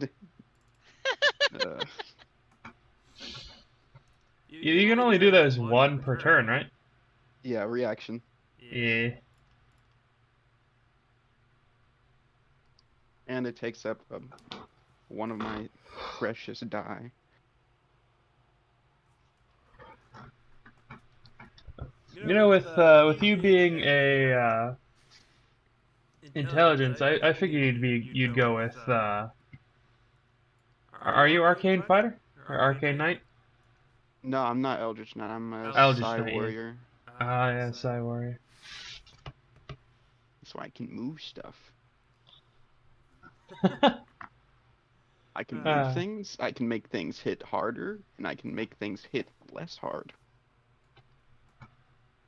What is that? And I'm pretty smart.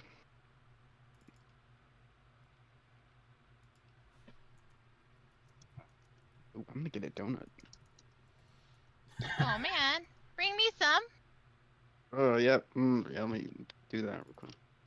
Yeah, no, just, I mean, on my end, just overnight to Japan. It's not that hard. I want donuts.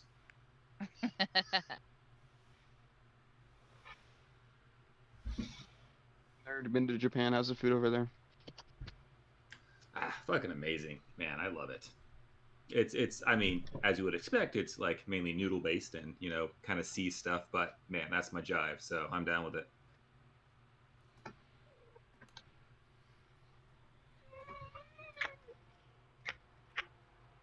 Hello, kitty kitty. How you doing? No. Now fuck off.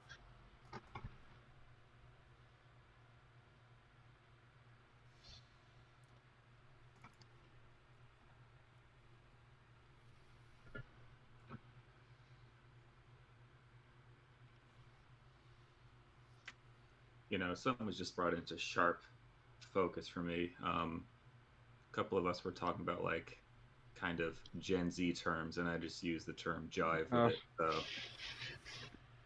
I are still you keep forgetting to ask for a drip check, but you jive turkey? no, I tell you, I just need a little bit of time and attention, and I was going to make a bard subclass. that's what I was saying now. The Bardic College of Alingo. Yeah, it's a College of Fleek.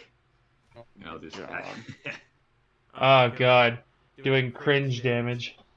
That's a homebrewed eloquence bard. You just use lingo that no one can understand. That's Like, your you're vicious mockery. like you're talking and no one can understand what the fuck you're talking about.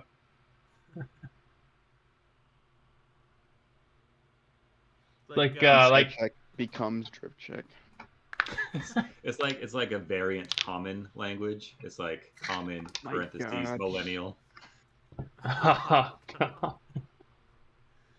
It's like Katie. Did anyone pick up the exotic language millennial? I didn't pick that one up. It's my bad. Imagine that. That'd be awesome. Nah, I've got common, dwarvish, elvish, and primordial.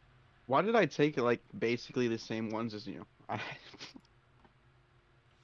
I know common, dwarvish, elvish, orc, and telepathy. I figured that if I'm gonna be like a merchant, dwarvish and elvish should probably be like really good picks. And then primordial I got from my sorcerer subclass. I figured that a lot of like texts and tomes on stuff would be in elvish, and I'd probably be serving under dwarves where I was working. I speak common. That's pretty neat. I speak common and deep speech. Oh my gosh. Just common.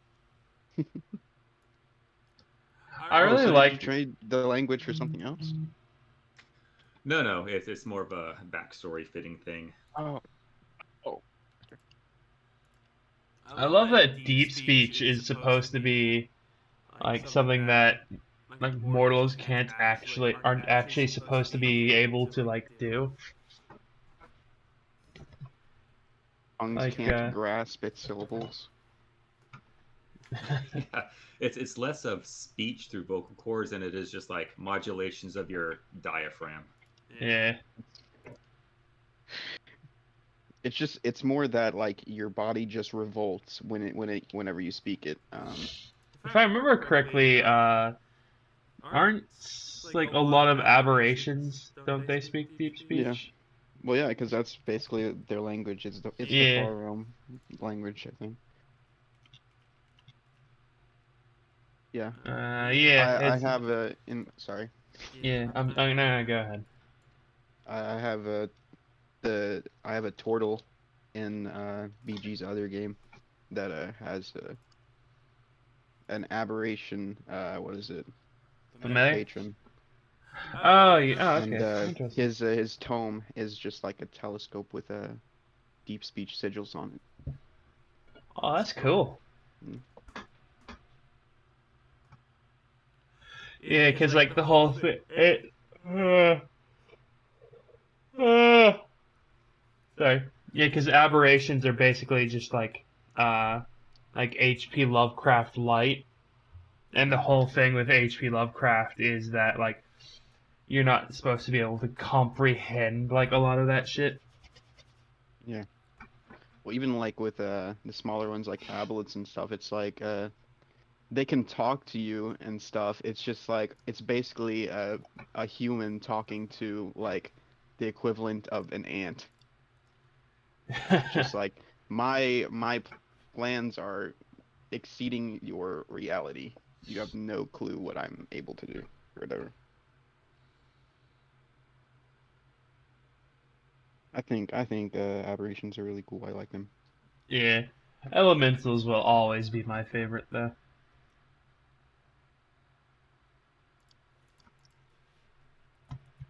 I'm making a one shot for my friends because I wanted to do that before they went back to school and stuff. They're gonna fight a Aboleth because that's my favorite monster. Nice.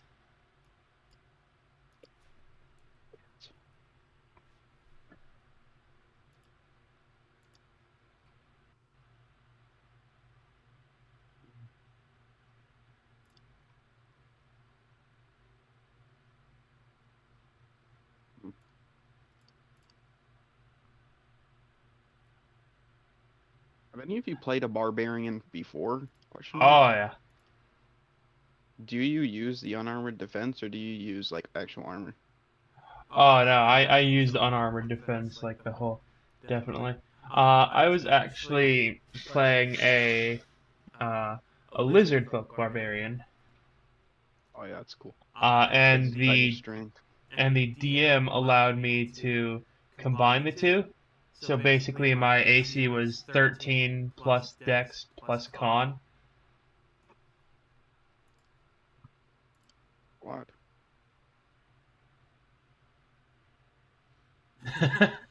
Lay down, cat.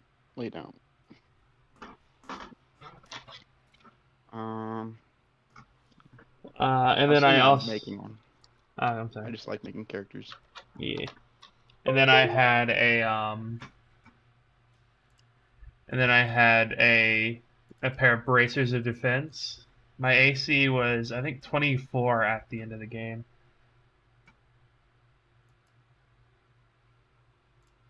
Yeah. So I had 20 Constitution, 16. I had 18 at the Dex at the end, and then I had the bracers. So 13, 18, 22, 24. No, I had Oh, 20. Sorry. No, I I was just thinking. remembered something. Yeah, I had 23. I only had 16 Dex. I can never remember. It was like right at the end. Like that was the last thing we did. It was Tomb of Annihilation. My files are too powerful. I got my commission back that I made, Oh, but cool. it's too big to put in Discord, so I don't know what to do. You can. Why don't you try like taking a screenshot of it and then posting that? Oh, I think I can just send the Google Drive link. Maybe. Oh, don't drop that.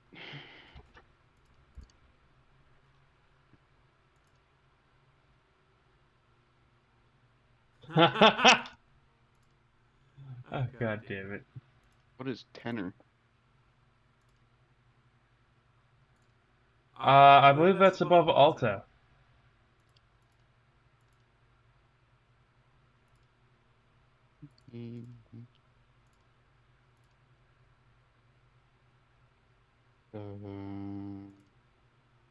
DMs. Copy text.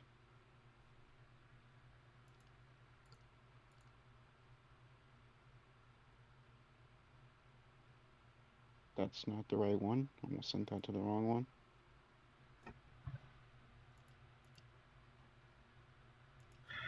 Ratata, ratata, ratatata.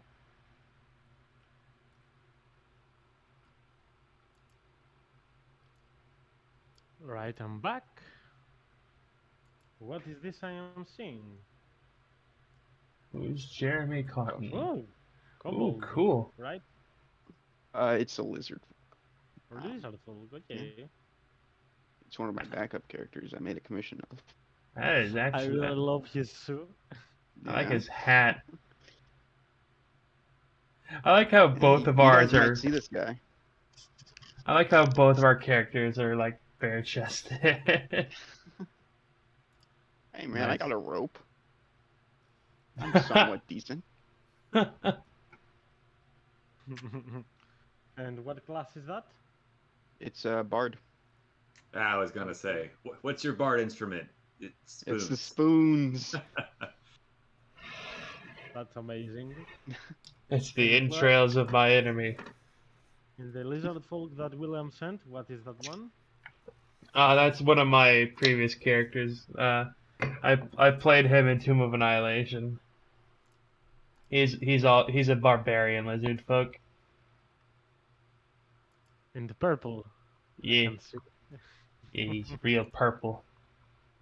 well, purple is one of my favorite colors, so what can I say? Purple. Okay, so we are all back and ready? Yeah. Eh. Kat, are you here with us as well? No, we need you. Bruh. Okay, let's give one more moment, 1 2 minutes. We shall be ready and good to go. Well, as you have seen from the half first of this session, right now we are, I told this at the beginning, but we were not all, so let me repeat it one more time.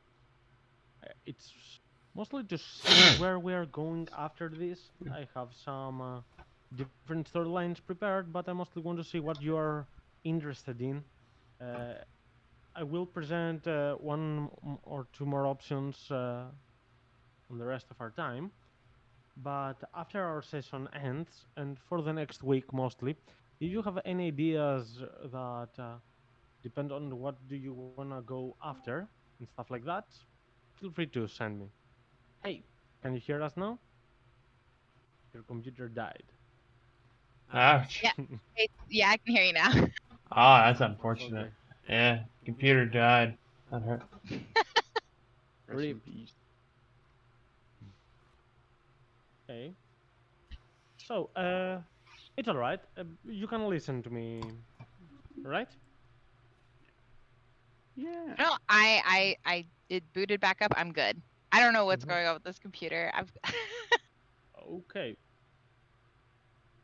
One moment. So, the next day, you're gonna wake up on your favorite inn on the first floor level. You're gonna wake up a little bit earlier than usual because of the bright light that the jellyfish emit, along with the sun going from outside, but also a bit later than usual, so it evens out because you quite stayed up late and drunk and stuff. Feel free to be hungover or not. It's entirely up to you. I don't have any issues with that. But obviously it won't be the easiest day for you. All right. Ah. I guess I'm gonna go research then. What was I gonna research? God, I already forgot. Oh yeah. They turned in like books from the mage's from Tyrion's personal collection. So I'm gonna go to the library and just look for those new books and check them out a little bit. All See right, if there's anything anyone missed. I'm fine with that. Let's see what everyone else is also doing, and then we'll Yeah. go one by one. So, Locke, Juniper, and Saar. Shar will head down to Harlan. get her payment for the jellyfish. And then she will head to either the town hall or the church and hand them like 4 of the vials and then sell them the recipe for the actually no, she'll sell them the 4 vials. Okay, so in regards to Harlan, you will get 200 gold pieces. Nice. You did know that even though 200 gold pieces is a hefty amount of gold, it's not much for your services, but it also was a test subject for you, as we've said earlier, and he has allowed you to stay all these days here and work as much as you want on them. So it's a reasonable price for what you agreed. So yeah, 200 gold pieces. Obviously, in regards to this deal with Harlan and later on with the people that are about to be cured, I will be paying Saar, but Saar, you are actually meant to distribute in a way the gold because obviously you did most of the job in some occasions, but Juniper did help a lot as well, and Ogvar and Locke did help you capture the phase spiders, so you feel free to distribute in any way you wish. But I will be giving the money to you as first, Alright. okay? Drank 250 GP last night. Yep, that's probably accurate.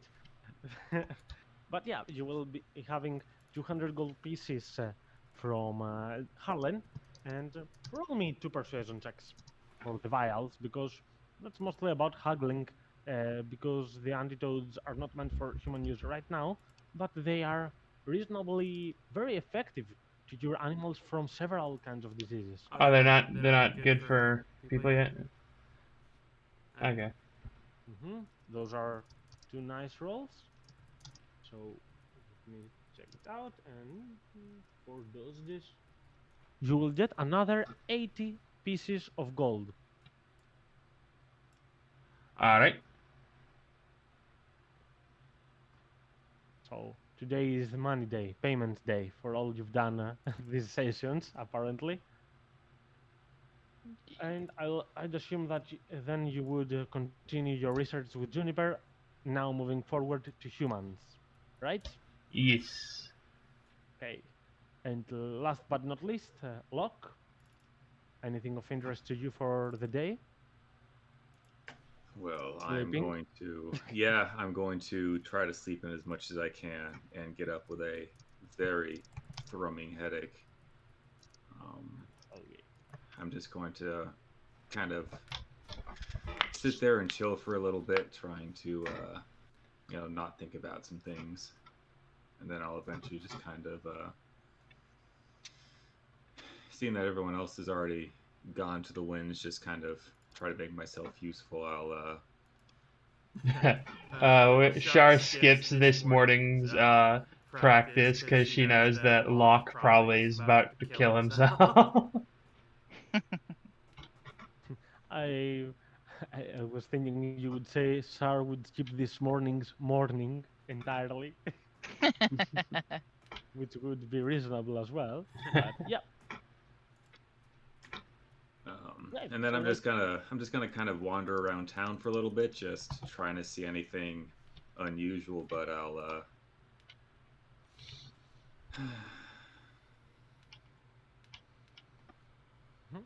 I'll eventually, let's see.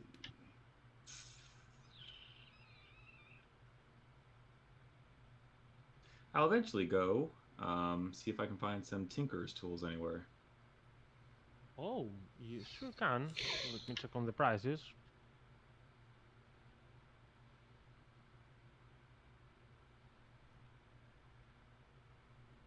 All right, the tinker's tools are actually quite pricey, as I can see. They're up to 50 gold pieces. Perhaps you could haggle for a bit less, but it definitely won't go a lot lower than that. Ooh, boy. Yeah. Make me roll a charisma check. In my narrative haggling, I will just try to try to get out that I just need I just need a little hammer and like engraving chisel. I don't need the whole kit. Come on, you can do a little bit for me, right? Not a full one. Okay. I can totally see that going for it. So roll me either a persuasion check or pure charisma or a deception. It's up to you. Or intimidation. Well, intimidation would have to be in a different Yeah. way of mannerism. Yeah, I am super not feeling intimidation this morning. So Good old luck. ooh, man, I am fucking hungover. So Jeez. the answer perhaps from the most merchants would be like, I can understand you, sir, but we can't sell it if I only give you one portion of it. You need to take it either all or nothing. That's the price, I'm sorry.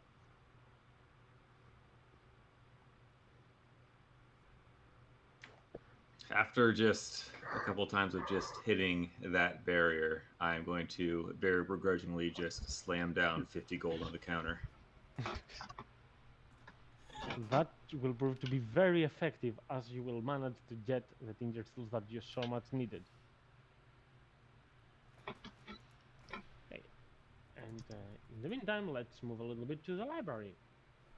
Did everybody up their gold by the amount Shar gave them? Yeah. Yeah, just making sure. Oh, I didn't. That is all right. That puts me from 6 to 31. I will Yeah, also that's add a important. handout. Yeah. I'll Yep. add a handout named Party Loot, in which if you want to have some money there together just in case, feel free to. It's in the handout section. It's called Party Loot. You can have stuff there. Nice. Feel free to edit it. It's not for now. Now you did share the gold, but it might come in handy in the future. So, Ogvar, you go back to the library, and obviously you haven't seen everything in here. So your attention will get caught by some books that you did not see the previous days, but also you're looking for new ones that did not appear earlier, as it would obviously make sense that you would ask the scholars and the librarians if there are the books from Tarion, and some of them seem to be occupied right now, but there are also some that are free for you to research at the certain moment. So roll me an Arcana check and tell me what exactly do you want to search on it. Let's see. Possible ways to discern a ship-shifting Slaad. Okay. Do that and roll me, as I said, an Arcana and an investigation I would like.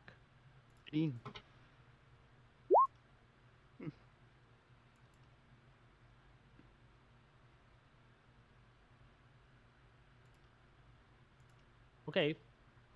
So you will understand that through some divination spells you can get access to knowledge beyond the limits of human comprehension as per normal, such as true seeing and stuff that allows you to perceive through illusions. But what Darian has also been studying are some druidic ways that he has not been able to achieve and transcribe into an arcanist spell.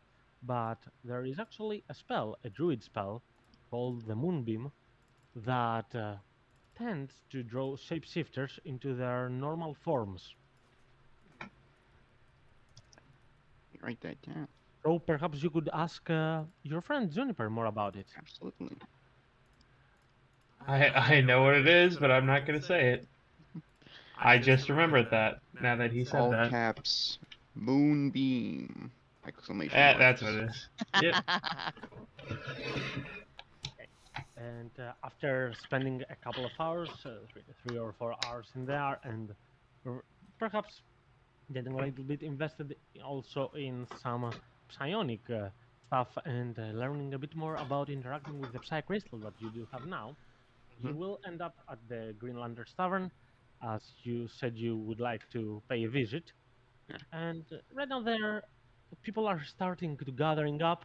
There weren't that many up till now, but now is the time that people have just gotten away from their jobs or day jobs and start gathering to drink a little sip, eat a little something, and watch the occasional fight. Ogvar's just gonna grab a drink over here, however much that will cost. Then he'll Hello, go orc. and. Oh, sorry. Yep. Hello. Just the creepy innkeeper there. Hello, orc. Have your drink. Yeah, have it. Hello, Clarice. Make Thank sure you, you drink bartender. every last drop. And then I'll scamper away and go to the table that we were sitting at and sit down. Just watch. Mm-hmm. Sit. Okay, let me see what fight we can see. 6 with 8. That means what is? Ooh, that's a rematch from this and this guy. Really. Well, you have seen this little fellow. It's the one that your friend Locke did beat the other day. And on the other side, you will see a seemingly Rakastan guy with some beard there, some facial hair. He's a human, obviously, and he wears a half plate that covers a lot of his parts. Though it's a very shining half plate. It has some jewels on it. It seems like he cares a lot about his appearance. It's armor of gleaming. And they will just start fighting, as you will see the girl that Lockford running around and tumbling, seemingly attempting to evade him, as he seems roll me an insight check, Ogvar. Oh, yeah. Okay, you cannot understand why this guy that he comes by the name Quav. Let me add the nameplate.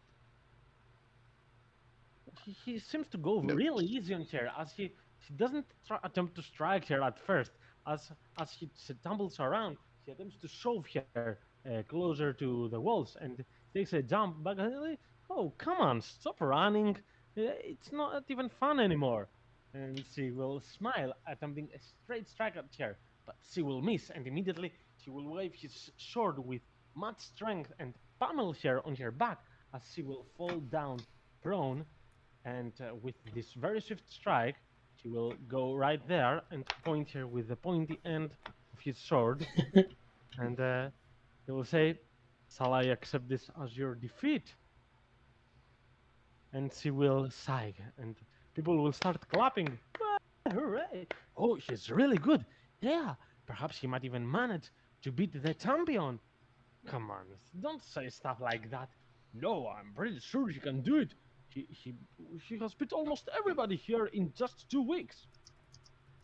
And this battle will now end as they will shake their hands both to one another and bow to the rest of the people in there. And then return to their tables. Quav will also climb up and go towards the bedmaster, as he will say, "How's that for a show?" And the captain there, the bedmaster, will say, "Well, the payment speaks for itself. And even though Ogvar, you can't see how much gold it is, it seems to be a pouch that has a lot of them." And Quav will wink and smile happily. And Sheesh. as he sees you for the first time, say, "Ooh, new challenger. Interesting, interesting." Oh, Challenger. I'm just watching for now. My friend's in the ring, so to speak. "Oh, what's your friend's name?" "I'm new, but Uh, I've learned most of them here." you might have heard of him. It's Locke. "Oh, he's the other new guy. Ah, I see, I see. I haven't met him yet, but I'm really looking forward to. People have been saying things about him being the better new guy and me being the better new guy. I can't let people say such things about me. You understand?" Well, one of them has to be the truth, right? You have a very nice armor. Oh, thank you. I made it on the Iron Haven. You know, the capital. I'm afraid I don't know that. Oh, you're not from Aneryth. No, I'm clearly not from someplace like that, I don't think. Oh, I see, I see. Well, I'm not from here as well, but I have been living for quite a few years that I've learned my ways around. Anyway, say hello to your friend. I'm looking forward to meeting him in the pit. Absolutely. You have a good day. He will go further away. Yeah, Ogvar will just stay and drink for a while, just watching. Mhm. In the meantime that you are there, this will be the only official match that you will see for Yeah. the time being. But there will be a little few screams and challenges. They don't seem to pay up a lot, but people just spar and train in the rings from time to time. And people, even when they scream, they like to bet. They do enjoy it. So yeah, that will be your pass around. And then, yeah, at some point, I'll just go back to the tavern once I think everyone's gone back there. And after some time, well, it will come close to the point that everyone will have finished their jobs, and Locke seems to also have recovered from the hangover. So, at your occasional meeting point, that is.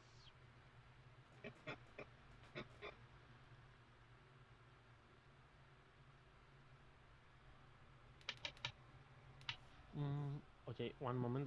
Before that, let's go for a little talk with the herbalist guy. Yeah.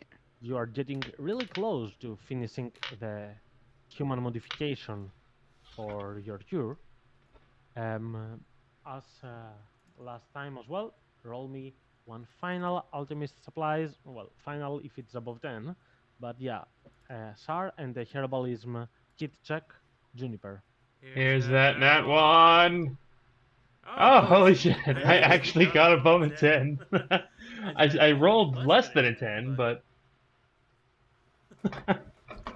Yep. Adjacent. I mean, the That was a total is nat? above 10. That was a 9. It's still 11, and that's what matters after all. Juniper, Nice. roll me a herbalism kit check. Does it have to be herbalism? It actually does. You can either use your wisdom or your intelligence. I assume you would use your wisdom.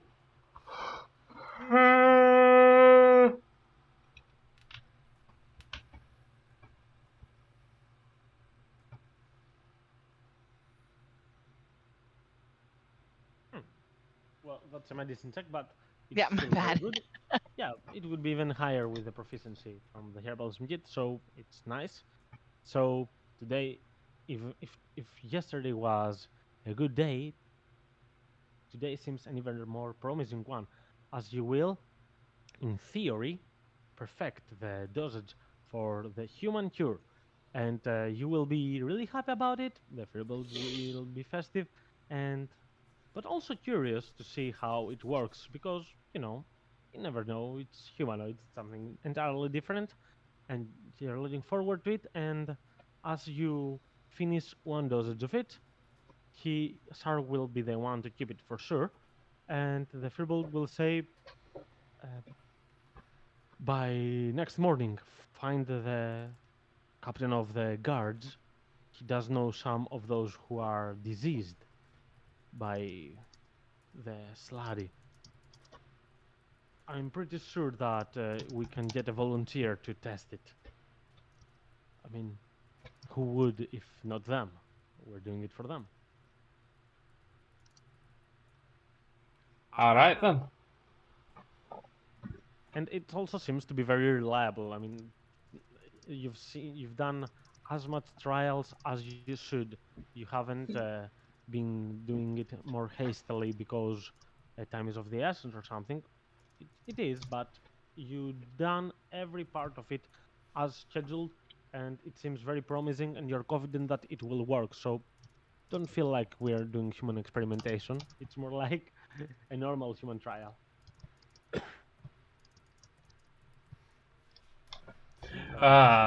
It turns out everyone in this town is allergic to cinnamon, and that's the main ingredient.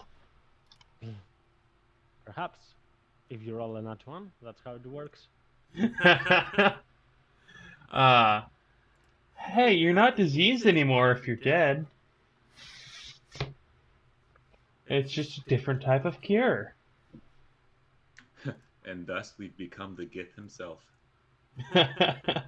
And that's how the zombie apocalypse begins. With thunderous applause. So that will be for the day, though, as obviously it's closer to night after a hard day at work, but a very efficient one. As now will be the normal time that you will meet with the others for, a more relaxing day, perhaps a little bit of fail, but not any over exaggerations. You don't want to do whatever happened last night as well. It's early right now. It's right at sunset time, for example. And you are just gathering up to trade some information about the things you did today.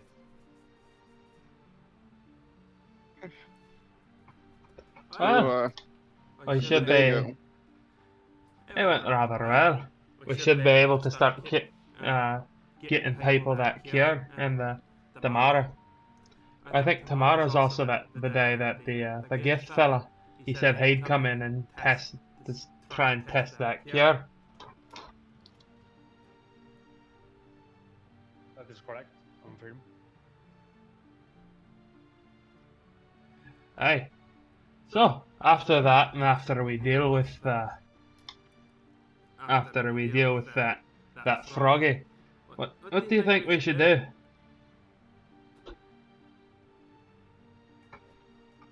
If you want, you can join me. I think I might head out of town. Either that or actually no, I think after we deal with the frog, might want to speak with them mages, the ones that left town. I wouldn't mind traveling with you. Seems like trouble follows. Aye, Good training. I'd be more than willing to pay you for the inconvenience. Yeah, she's just referencing like the coin she's already paid you for like your guys' help in the creation of the cure and stuff. Well, I did some reading today. And I came across some research that Tyrion did. He didn't have much though as arcane that could help us out, but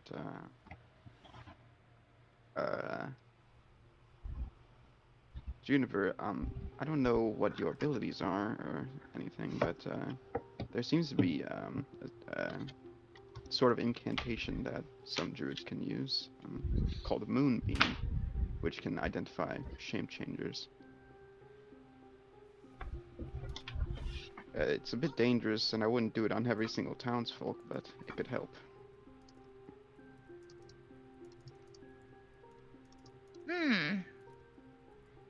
Moonbeam, huh? So, I don't know what the hell that means, but it's plant magic, so I'm not caught up to speed on it.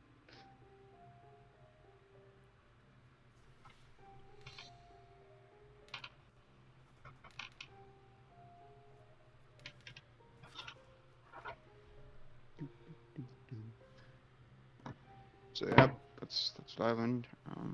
Alright then. So, should think we should maybe we should get try and get some information.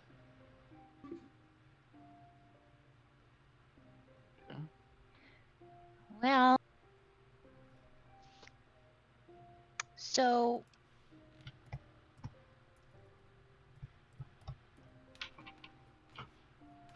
Yes, Juniper.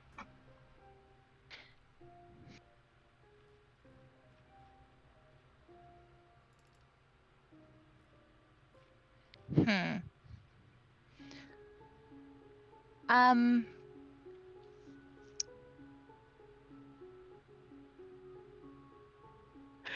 Sorry, I'm having like a brain fart right now. You got this. You got this.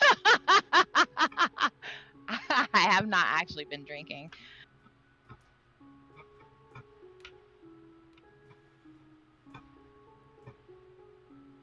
It's okay. Let me lift some of the pressure by bringing Harlan in to interrupt, as he will come and since it's the first time of the day that he sees all of you together, he will thank all of you. He did thank Saar, Juniper, and hope you. He'll say, "I hope you are all right from last night. It was a blast, and now it's day, and my jellyfish seem to be brighter than ever, and that makes me feel confident about my future. You know, everything will be fine.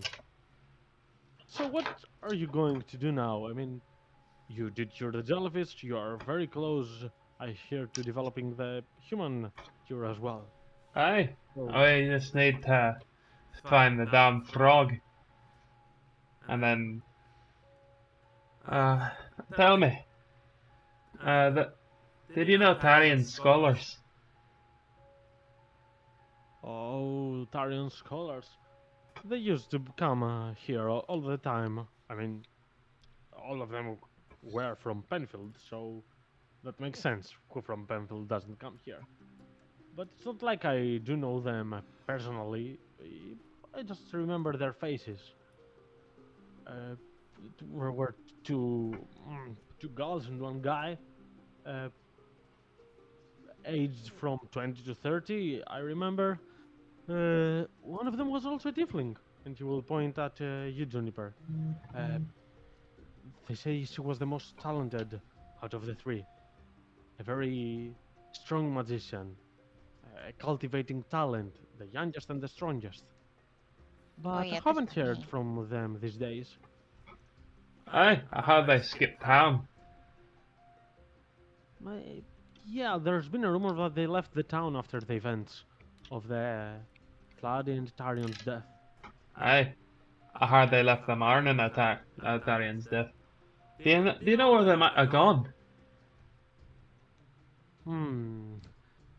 Well, I know that Zar and Vidara were having quite an affair, so it's very much possible that they ran off together. I do remember them having a house in Iron Haven, but in regards to the area, I have no clue.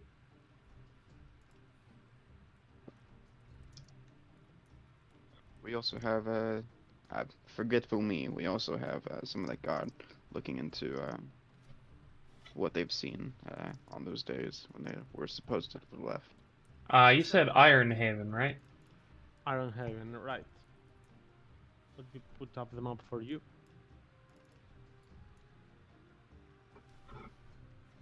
Oh, Iron okay. Haven is the capital of Aneryth. Ooh. Hmm. So, few Yeah, hours. it's a few days travel, but it's not About 100 not miles, yeah. that far. Yeah, it would be 4 days on foot. I can see that happening in 3 days with the cart of yours and the horse.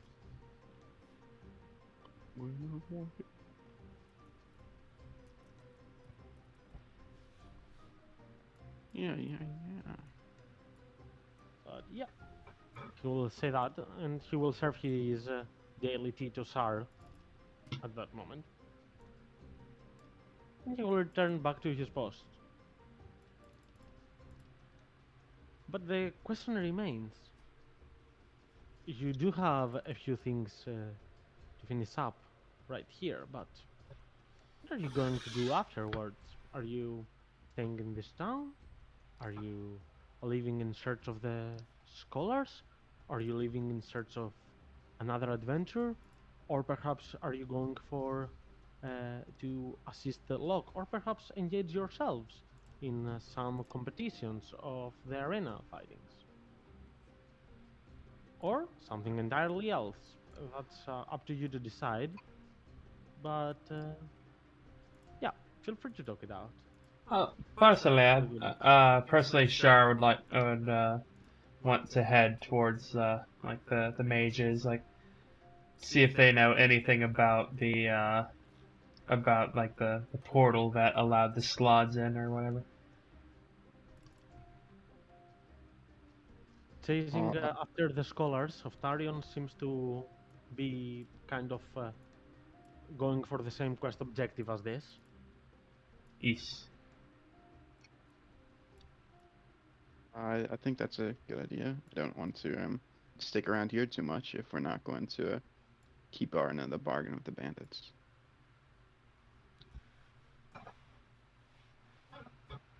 I mean, that makes it sound like we're welching on a deal, but like if the Gith isn't dead, then there's nothing to give them.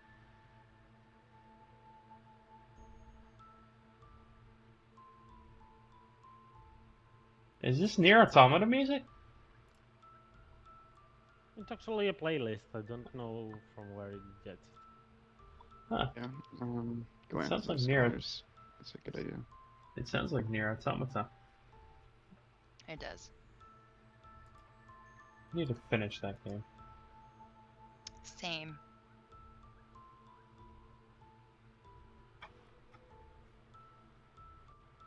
You know, Locke, we've got a friend at the arena. He wants to meet with you. Hmm? What? There's this attractive man in really this shiny armor. Name's Kuav. Have you heard of him?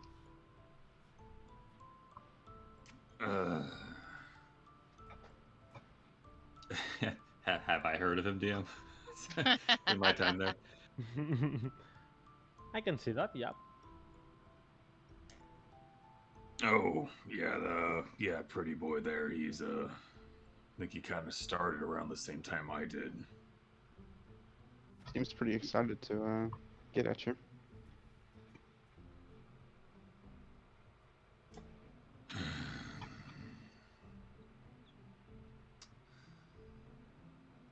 Sure. Where are you going to learn about these portals? I was thinking, head Iron Haven. Speak to them speak to Zar and Vidara, or at least try and find them there. If they're mages from this town, then perhaps they know where the Tieflin is, and maybe they know something about the magic that happened here.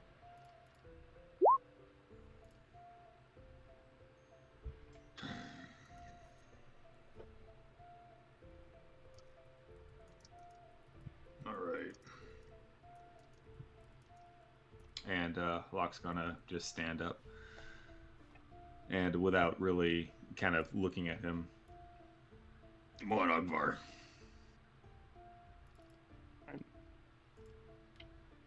Get up and follow.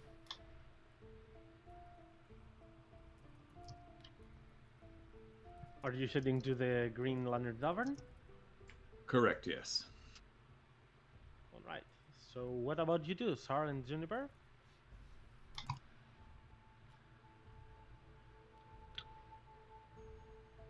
I mean, I guess I'll just stick with Shar. Yeah, I guess it's the two of us talking to each other. Okay, so in the meantime, Ogvar and Locke, you will take the small journey. The road, it's nothing. I mean, it's 10 to 15 minutes away from here. Small town, as I said, to the Green Tavern. Right now, it seems like a brawl has just finished with the champion being victorious. You didn't get to see it, but you get to see that the one that lost and the one who won. On the way over, I'm pretty much gonna be silent until, like, kind of halfway there.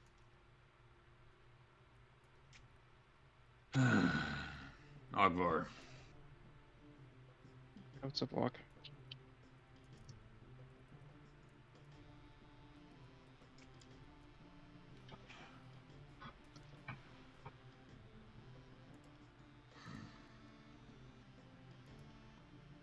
tell me about your parents. Well,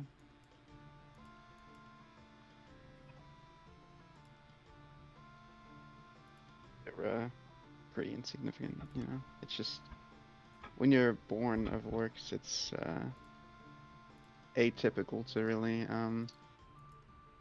like watch a kid grow up. It's more the village that takes care of you. I didn't really know their names. You typically don't call them by names, really by their titles. My father was a mason. My mother was a warrior.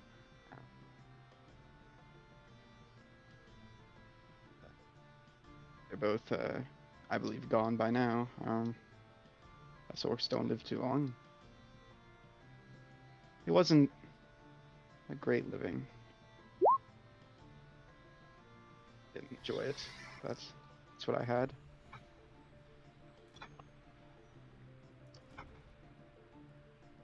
You know? Oh. Doesn't sound that bad. Yes.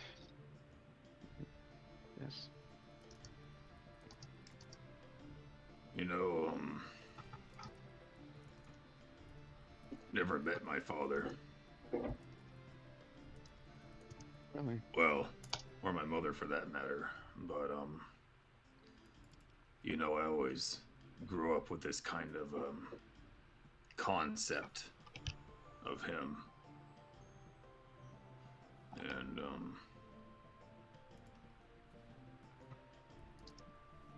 I've, heard how they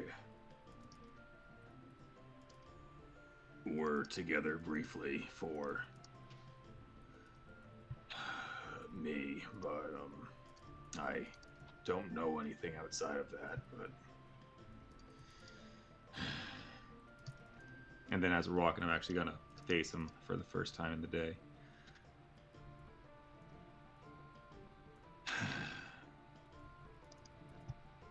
spent a lot of time thinking of that concept.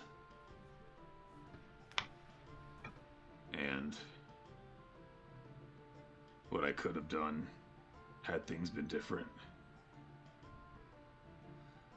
And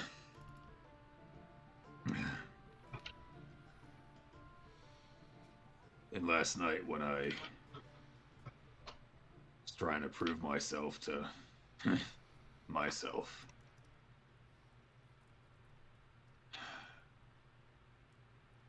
started to see that concept instead of you.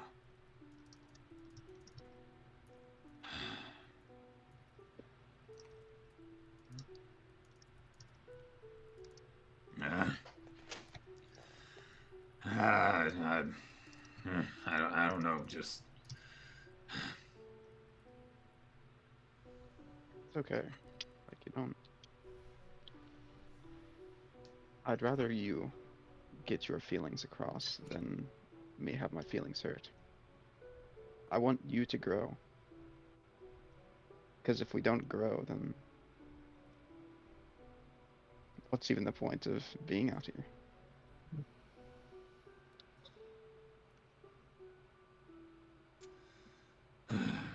You know, and as tough as that may be, that's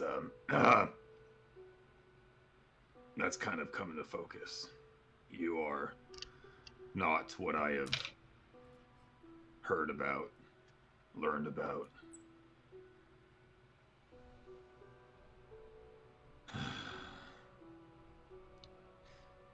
You know, I guess in a bit of clarity today, that's not, I guess that's not fair to you. A lot of things aren't fair. I'm sure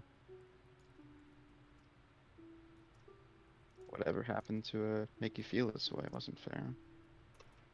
I don't blame you for any of this.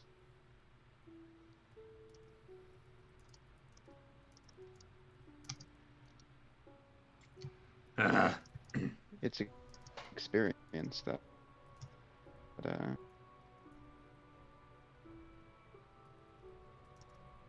your mind.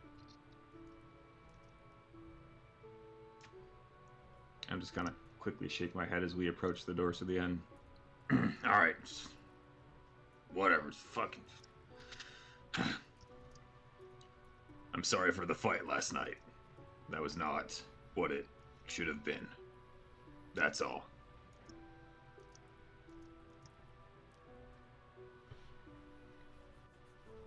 Liked it, but yeah, sure.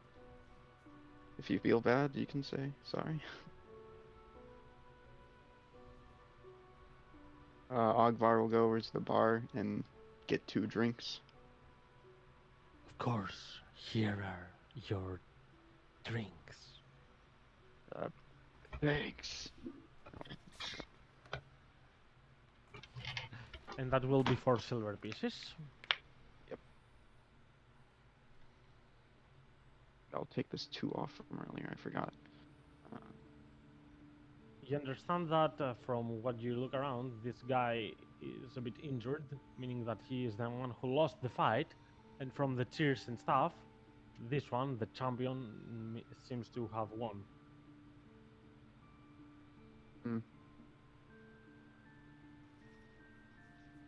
I'll nod towards Kuov and show Locke where he is.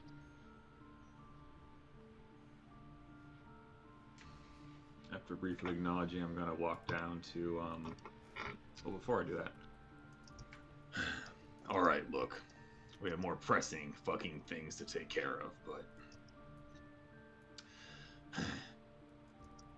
For a good part of my life, this has been not only what I do, but how I fucking think through things. I just need to get some things straight. Absolutely.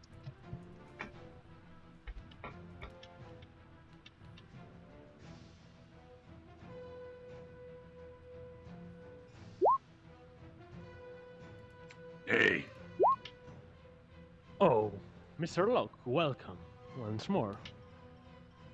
Is the day gonna be the day for your second official match? that's if he's up for it. Fucking pretty boy over there. Ooh. When can I do that? Challenge. Actually, this challenge a lot of people here have been waiting for. But let me warn you. He is 1 or 2 ranks. Let me check. He is 2 ranks higher than you. So beware, are you sure you wanna do this?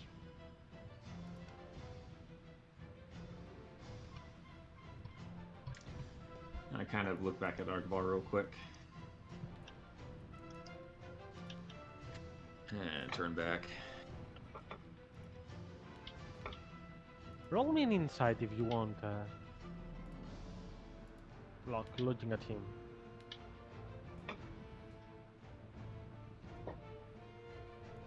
Okay, I will not give you a lot of hints on it, but you understand that he has more hit dice than you. I will not tell you how many more, but he does have more for sure.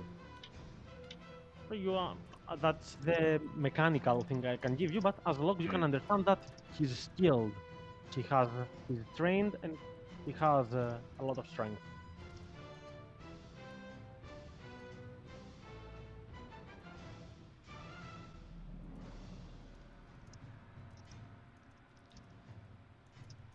So what is it gonna be? Do you want me to call him over here?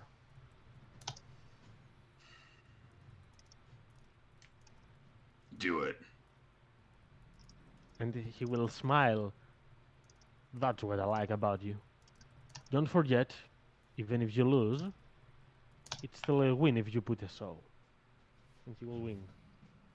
And he will wave his hand towards Quav. He will smile, seeing Locke right next to him, and start walking down below. And he will come to the bandit captain there, to the Bedmaster.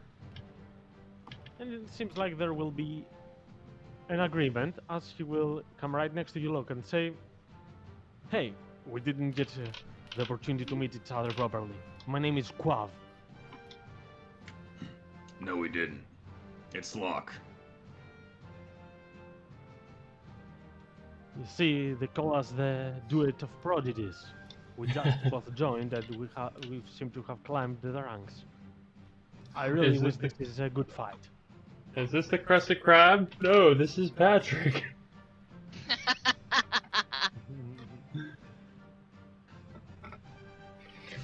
Well, seems like you've done a bit more climbing than I, but it's not about win or lose, huh? Well, to be fair, I've been in this ring for quite a lot of time these days. I've heard you did some other jobs on the side, so I won't underestimate you, don't worry. Don't worry, I won't do the same. And he will do a friendly pat on the back, like he kind of likes you, and not in a romantic way. I mean, yeah, in a friendly way. He likes the way you talk. I'll see you in there.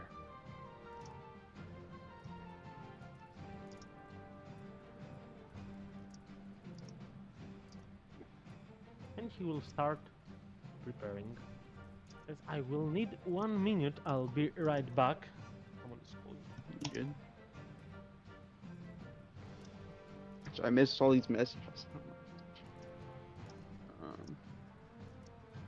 Also, yeah, Shower and Juniper, sorry. Huh? Cat, with the way that druids work, you have access to every single spell. I know. Yeah. But I chose against it because I fucking hate that spell. Yeah, jeez, what's wrong with you, Cat? Oh my god. You're playing the game. It doesn't work narratively until now. No, that's entirely fair. No, what your You're swamp, having fun, Ron, Cat. your Stop. swamp druid wouldn't have the James Bond GoldenEye satellite as a spell. Yeah. Wouldn't the satellite be like the what is it? Daylight? No, not daylight. Sunbeam? It's like a spell where it's like Isn't that, 6 like, times low the thing? size. Yeah, and like you can bonus action pew people like Kamehameha. Yeah. I'm back. Sorry, it was pretty more than the call. Yeah, so the Bedmaster will ask you, look, last time there was your girlfriend here and introduced you. This time, should I do the introductions? Oh man. Yeah, you got a friend. All right. Is there anything particular you'd like to be said, or should I improvise with what I know?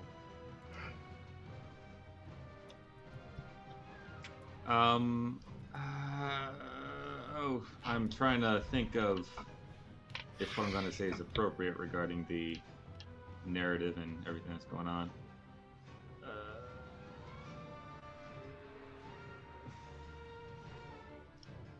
Not a lot of people know what a Slaad is, right?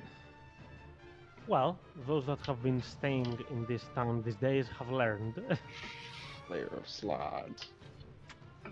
So Okay. yeah, it's quite a trending thing these days.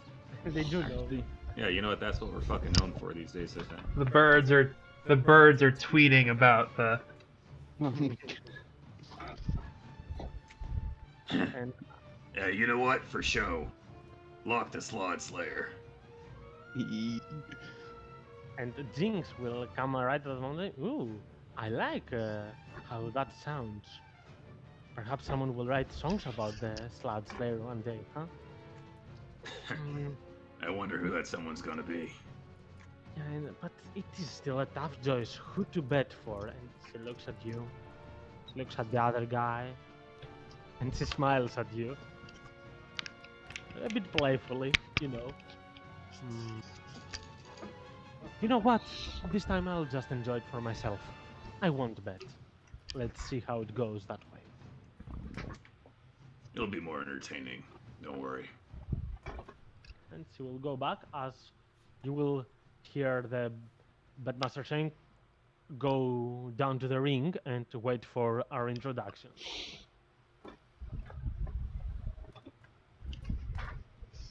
As Quav will go also the distance and will start brandishing his sword to be prepared, cleaning a little bit from his shoulder pads. You know, it's all for appearance. And he will say, so, we gonna do it in a quick way, or are you up for a little more show?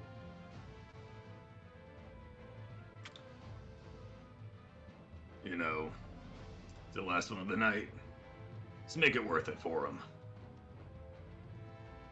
Nice. I'll appreciate that. And he will make a few rounds around himself as he is waving towards the others around and, you know, flexing a little bit.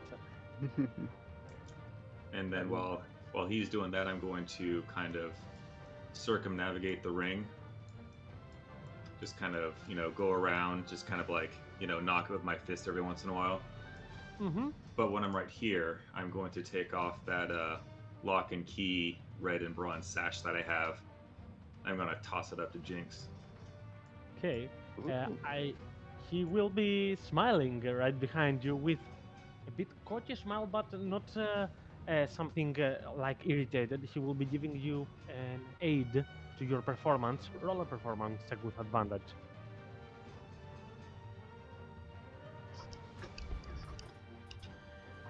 Okay, 11 is far better than 0. That it is. I'll give you that. So people seem actually excited. Oh, it's finally happening. Well, and you will see after this small performance and flexing, a lot of people will go towards the bedmaster and place their bets. It's actually really good because even if you lose, you will get a fair share amount. Yeah. So, I betted 10 gold. I ooh, didn't know if you're gonna say that. all right. Sorry. You wrote it down, so that's nice. Unlock, of course. Lock the lash. Let's go. You seem confident. So yeah, the bedmaster will come closer right here at the edge of the arena and say, so, even though it's not been a long time, it was in its own way a long-awaited match. The duet of prodigies, the two newcomers. On the one side we have Quav, the far traveler from Rakasta, the shining knight, the plate that shields and protects. And on the other side we have Locke, the Slaad Slayer, and the one that has freed us from the diseases of our times. A fighter fighting with his bare knuckles against a shining knight on his plate armor. Who will prevail? And people will start, "Hey!" And actually, a lot of them will Go. come out of their tables and come closer to the arena to watch more closely. Not all of them, but several. And Jinx will come a bit closer as well, but this time she will just wink at you, Locke, and say, "Good luck to you both." And no magic. She will not give any grace on this time. Oh, easy day. Wait, fair and square. And 3, 2, 1, and initiatives. Ooh. Oh You man. do have though more dexterity, which means you are acting first by a very small glimpse of a second, you will have the advantage on the initiative. So you act first, actually. Am I allowed to butt in like before? What? Am I allowed to butt in like before? No, don't have any issues. Go for it. Roll initiatives. Okay. So Ogvar is actually first. Yeah. Ogvar's not gonna do anything. Okay. So whenever you feel like not doing anything because you're observing, feel free to just tell me skip and we'll proceed. Okay. Look, you act. All right. So after that, I'm going to run sideways up here. Right when I get to the wall, I'm going to kind of jump up and with one leg kick off of it and just propel myself to him for a punch. All right, that sounds cool. It is cool. Let's see if that hits. But 15 will not hit against Half-plate as he interposes his sword in between your slam and propels you a bit behind, cutting your momentum. All right, I get blocked with that. I'm going to kind of crouch low, come in with a sweeping kick to his upper thigh. That will hit, however. So the first strike goes to Locke, as the Bedmaster says, "Who is there?" Quav will say, as it is his turn, I'll assume. Yes. Okay, so let me put some music because it just ended.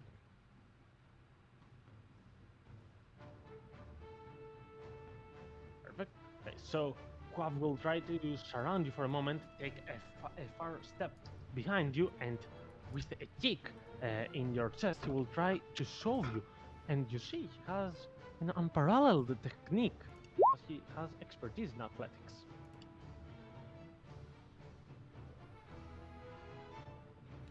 So roll me in athletics or acrobatics. See if you can stand this. Yeah, which means you will fall 5 feet behind, as Quav, after doing this, will start using the rest of his speed, just rolling around and looking at the people. And, making a strike at the air and taking a power pose against you. You're shot 5 feet away. Ogvar? Skip. Look. So am I on the ground? Yes, it's your turn once more. You're not on the ground. He shoved you 5 feet away so that you cannot get an opportunity.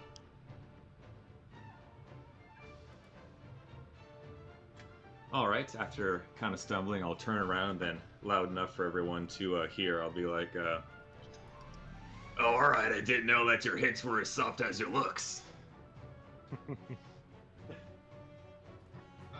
And I'm just gonna, come into a defensive stance. I'm going to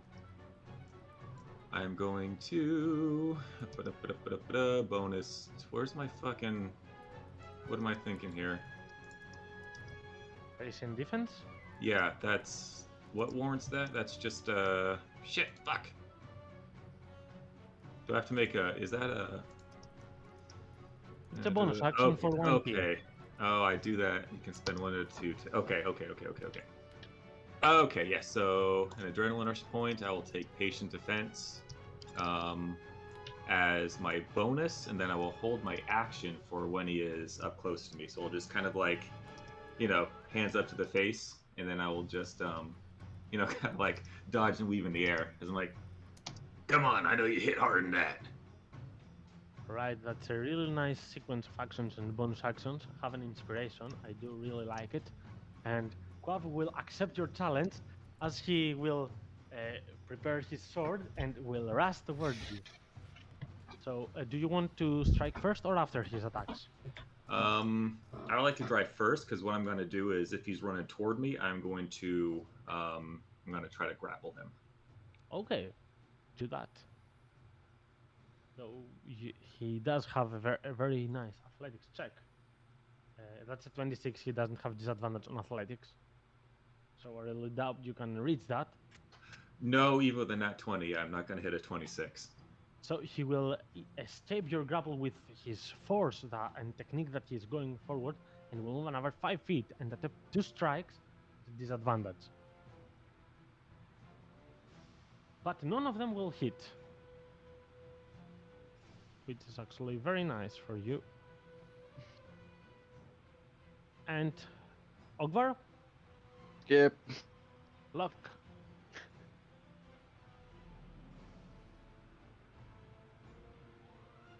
All right.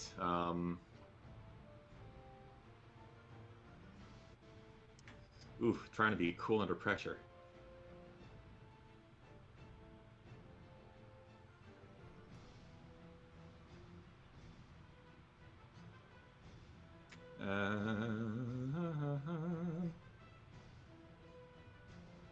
Yeah, you know what? I'm going to try grapple again.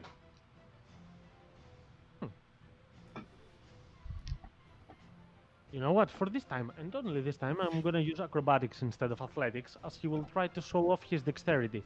It's not that high as his strength, but he's actually pretty dexterous. So it's a 19.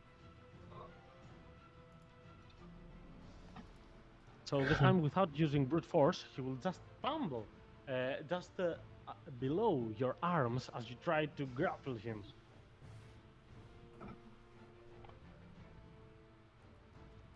All right. Yeah, that was my action. That is it. Athletics is part of an attack action, which means if you wish to, you can use a bonus action to attack once more. You know what? Yeah, he escapes. I'm gonna try to do a quick knee in the ribs. Okay. Nice try.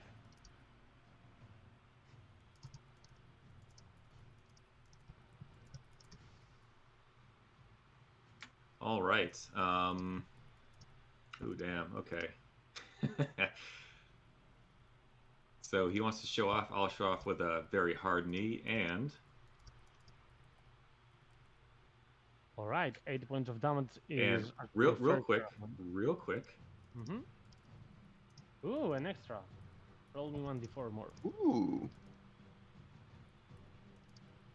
You can actually add it to inside the damage. You can, where it says critical, you can write 2d4 instead of 1 and automatically add it. But oh, okay, okay. I mean, it's more rewarding if you roll it. You feel more happy about the feature you have. But yeah, so he will escape your grapple, but you will smile at that moment as you get a nice opportunity for a soft spot in between his armor and punch him. And he will... Oh, nice one, Locke, nice one. And he will attempt to retaliate back at you. As he will try first to shove you down, prone into the ground. So, yes, that means you are prone. Yes, it is. And he will make an attack at advantage, since you are prone. 19 will hit for 7 points of slashing damage. And as you are prone, he will take 2 steps behind to run further away. You can get an opportunity at a disadvantage though, since you are prone. Yes, I would like to attempt. Oh, at that strike, you will miss the strike. However, you will feel a psionic power, a psionic field protecting you from damage. Others cannot see it, cannot understand it, but you have had the same feeling, the same sensation in other combats before. So you understand that Ogvar seems to be helping you a little bit. It's nothing much, but it's like he's cheering for you. And yeah, Quav will get a little bit further away from you. As Locke, you get to play once more. Ogvar, I skip you since you did your reaction. All right. Ooh. You know when you're on the ground and you got those guys who kind of like kick their legs up and then kick up to stand back up? You know what I'm getting at? Mm-hmm. Yeah, I want to try to do that. Okay. Roll me an athletics or acrobatics check. It won't be a high DC just for the flexing if it manages to happen. It's at 19, which will be more than enough for you to manage to do it. So you will easily get up on your legs that way, and people will be actually really endorsed by your flex of athletic skills.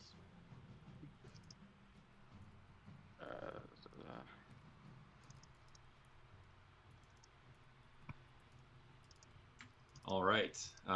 When I'm up, it's wherever he cut me across with the sword. I'm going to take my lead fist, my left one. I'm going to kind of, like quickly rub my knuckle in my cut wound and get some blood on my fist.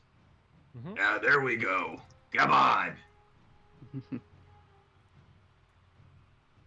Go for it. All right. I'm going to run up and then just, when I'm a little bit away, I'm just gonna kind of jump up and try to Superman punch right into his face.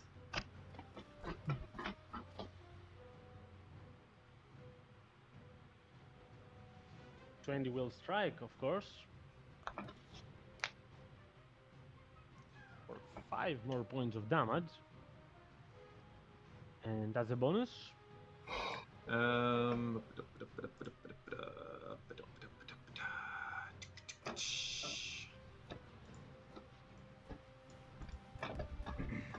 all right, as a bonus, I am going to spend an adrenaline rush point to cast Step of the Wind, and taking the disengage action, I am going to kind of like do a spinning jump 10 feet behind. oh, that's nice. As he will immediately after you do that and you go further away, he will also move a bit further away, imitating your starting positions, like when the duel started, and will grab with more fierceness his sword, and he will say, "Come, I'm expecting you," with a lot of spirit and power, as he will take a hold action to attack you as you come closer. Ogvar? I'll assume that's a skip. Yes. Luck. I'll give a nice big smile, and as I'm kind of dodging up. All right, I'll try not to mess up that pretty hair too much. And I'm going to come within range and attempt to strike. Well, first it will come his strike, Yep. just like you did before.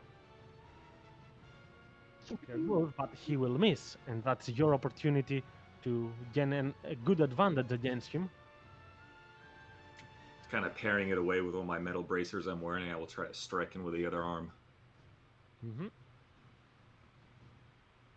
Well, the first will miss. Yep. What am I? Okay. Yeah, my bonus is going to be try to do it again. Yeah. That strikes. For 5 points of damage. And at this point, he is bloodied. He's at half HP. Ooh. I will take away the dot so that you can see the token more clearly. It doesn't really matter, but yeah, You he's at see his half. pretty face. I was going to say, I like looking at the token. I appreciate it. Okay, and it will be his turn. And he will say, "Don't get ahead of yourself. I won't let you get that advantage." And as he attempts to make a big swing behind your back, he will indeed strike for a very solid hit from his blade. -6 of that. -6. I'll make a second one. But the second one Yep. will miss. So it will be 6 points of slashing damage against you, Locke. And he will stand prepared for your strikes. And he will say, "You're a lot more tougher than I thought. Seems like you are indeed another prodigy." Anything, Ogvar, from you? Just a bonus action to regain one of my psionic dice. All right. That's it. And Locke, you play. All right.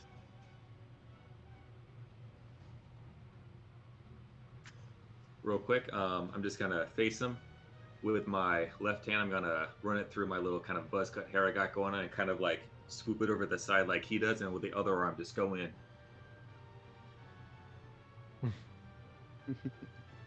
Let's go with that. Oh shit. I do some quick math. 28, 6, 22. Okay, sorry. Dude, me and small number arithmetic. Okay.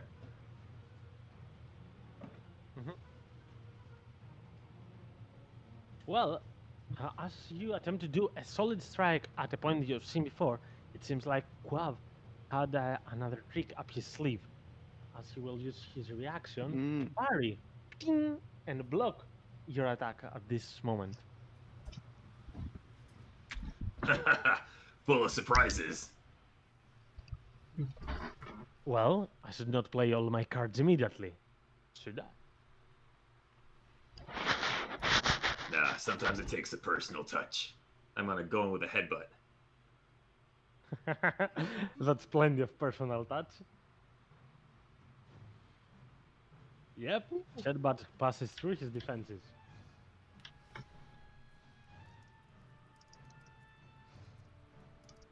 Alright, and I'll assume it's Quav's turn now, as you use the bow action and bonus, as he will attempt to first give you a punch with by holding his sword in only one hand. He will attempt to punch you, but it will miss, and then as he misses, he will grab the sword with both his hands, and that will be his second strike. But it will also miss, as it seems that your headbutt has left him off balance, and he will spend the remaining of his turn trying to get a grip upon himself to be prepared, as he seems to get a bit more serious. Ogvar? Nope, I'm good. Locke. All right, as he's kind of reeling back from the headbutt, bonus action, step of the wind, so I can disengage. And then I'm just gonna kind of walk over here, turn around, arms up for the crowd, and then I'm gonna turn around. Come on, I know you got some more. And then I'm going to hold my action and take up a defense. Okay, so going for the same tricks once more. Let's see if they work this time. As I come at full strength, and he will take some speed around and rush towards you. So give me your best strike, because he will do the same. 17 will not hit. He will parry it once more, and have two attacks at disadvantage. The first one will pass through your defenses. However, that's the mightiest high roll he could do. 10 damage. Yay. I don't know if I've said this, but I appreciate you, buddy. You've how much have you dropped? Like at least like 12 damage from him, right? 14. 14. Oh wow, 14. Yeah. There was a 5, a 6, Which- and then like I'm running low on juice though. Which is more than I have remaining, so... Well, to be fair, you would have been up with 1 due to a reaction that you have, but Yeah. you're still up and running thanks to Ogvar and your tough skills. And Quav, he has no more reactions for this turn, as he did use parry in his. So it's your turn to act, Locke. All Your right. perfect opportunity. Yeah, just kind of reeling from a slash across my chest. I am going to kind of feel the fire coming, and I'm going to try to go in with an elbow.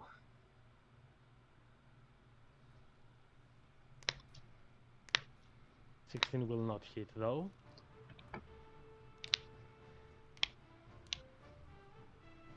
All right.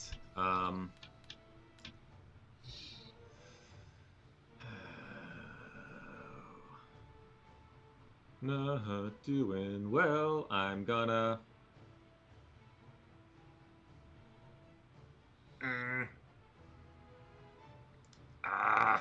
Fuck.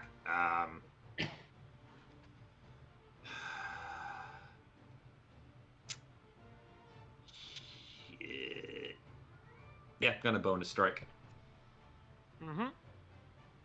A nice strike. Roll me some damage for me. Plus 1 more d4. That is 11 points of damage, and Quav seems to be at the lowest point. And even though he is severely injured, he seems to really enjoy this fight between you two. And the crowd, well, what can they tell? They are also very much excited at this very close combat. You know what? Let me give you this. You can see his health bar now, right? Yes. To make things more exciting. So it will be his turn now, as he will, this time no holding back, he will attempt fully attacking on. And the first attack will make for 7 points of slashing damage. Yeah, And- I'll do that. Yep, okay. Whoa! Oh my gosh. Oh wow. Overkill. Gleans off.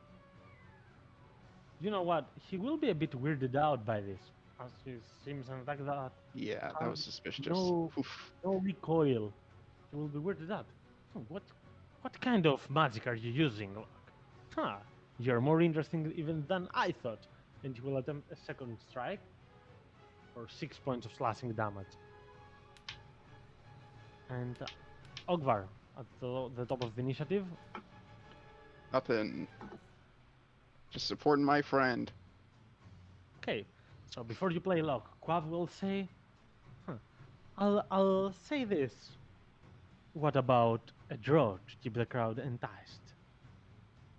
If you don't want this, come at me at full strength. If I survive, you are up for trouble.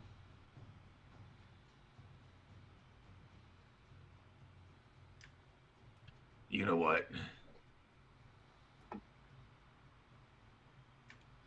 And I kind of, with one hand, grab the top of his breastplate and bring him in. Crowds don't like anything more than a rivalry. I want to shove him back.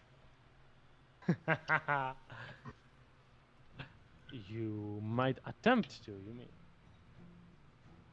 Well, it's not like a combat thing, but yeah. Yeah. Well, he will kind of allow it. The solving, you know, he will not be dropping down. He will hold his ground. But yeah, he will go a bit further away. As he will smile. And he will try putting his sword inside the cane of it. And with that, initiatives are off. As people are silent totally and excited about what is going to happen. And then I was just gonna say that in the quiet, in the couple seconds of silence that comes out, I am leaving to kill some more Slaads. And you, and I will just turn him and point at him. I'm gonna be back for you. Huh. You better kill a lot more of them so that you harden up. Next time it won't be as easy. And he will swing his sword towards the guys, some supporters of his, some supporters of you as well. And people will start clapping and they will really be happy about the ending of this combat. Most of them. Some of them are like, I'm sure Locke would win. I bet on him. Damn it. Why? And there will be a few people going in like that, but in regards to the show, you've managed to put on a very great show. As Quav will return to his table, and as you go up ways, people are gonna clap on you. Some are going to give you some space to pass by, not confronting you. You will see this fellow, the girl you happened to fight at the first round, the woman actually, and she will attempt to give you a handshake and help you get up from the ladder. Yeah, I'll take it. And yeah, she will help you lift you up. I'll say that was a very nice one. You're learning very fast. Congrats. Thanks. I'll tell it. You had to help me relearn.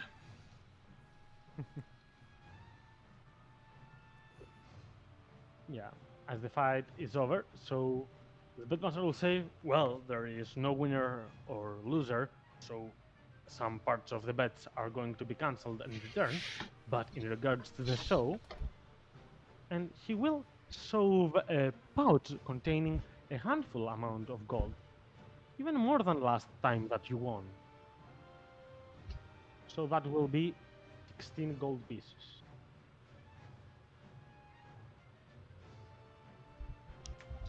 All right, I'm gonna take it, and then just kind of quickly, I will be back.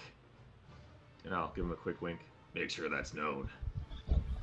And he will smile, saying, if you continue like that, next time it will be far more. I guarantee that.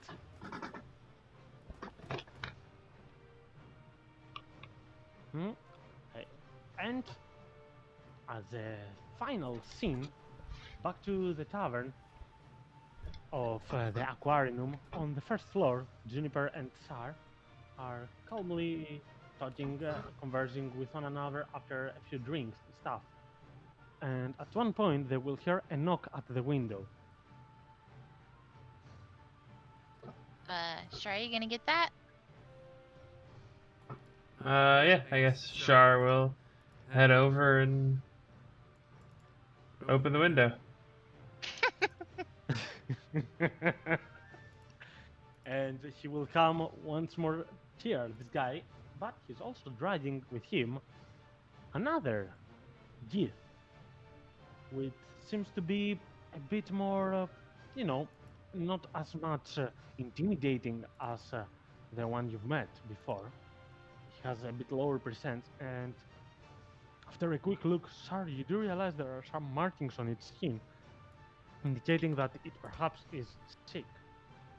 And the Zerth, the one that you've seen, the assassin that you've handed, will say in common, though he doesn't seem to talk it that well, he will say, this youth friend, he sick from Slaads. Perhaps you prove help. I can do that. And Shar will come over here, and she'll hand him the vial. Roll me an insight check, Sar. All right. Insights. Yes. 9. Okay, you can only understand that they are quite worried, both of them, a little bit anxious. But yeah, you will give the vial, and the Zerth will ask, drink, or he will make an, injection with his hands, like attempt. He doesn't know the word, but yeah. Oh, you drink it. And he will turn to his friend and say, πιες το, κατανάλωσέ το και όλα θα πάνε καλά.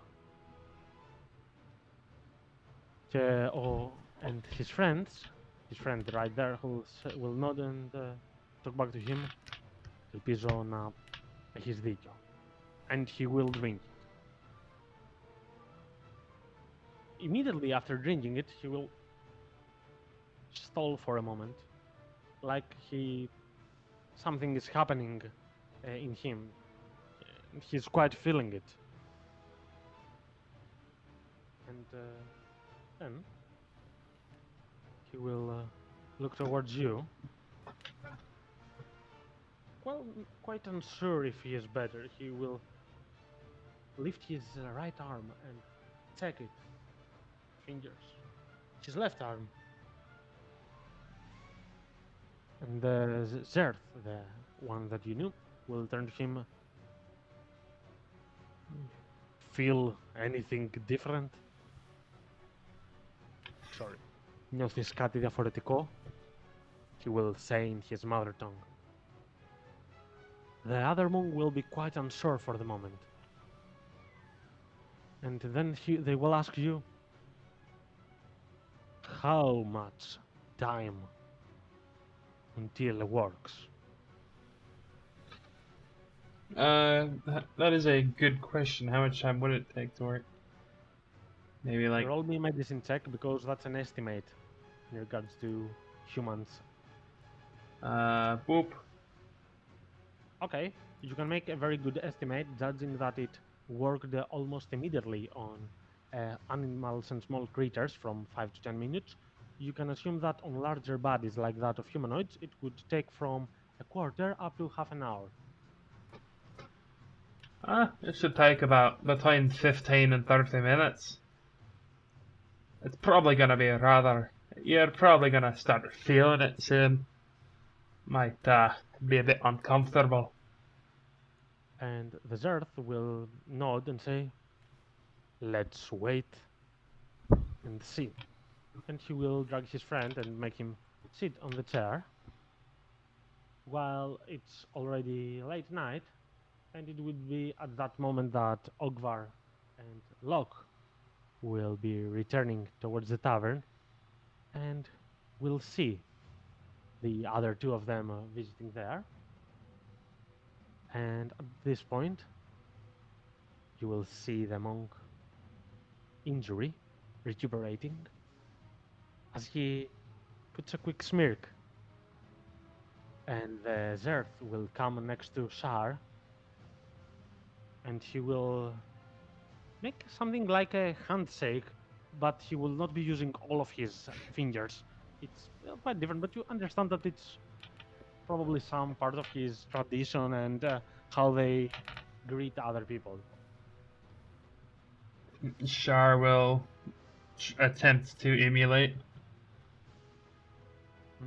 It will be just a handshake without the ring finger, just this missing, and he will say, "Thank you. My brother is alive thanks to you.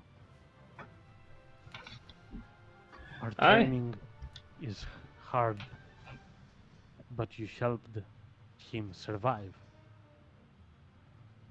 I will remember it." Aye. Perhaps we can talk business. In our monasteries, business don't do. But can tell you this. Give me the pattern, and I'll be back with a gift for you. I'd like to insight that. Inside, of course. 19. Okay. He's being very truthful and appreciative. You don't understand to what extent there will be a very good gift or just a small token, but he seems to really appreciate what you did, and he wants to pay you back. Alright then.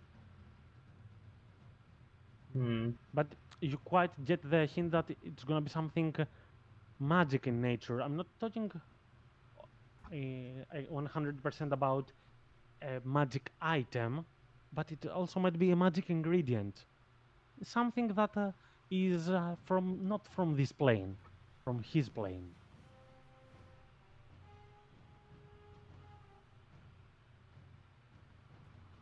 Alright then. Shar will hand him a copy of the recipe. And I'm thinking, should Shar... Yeah, no, she'll keep the sitting stone for now. Yeah. And he will go next to his brother, the other monk, and will grab him by the arm, and then nod to the other three of you as well. I appreciate materials help. So long.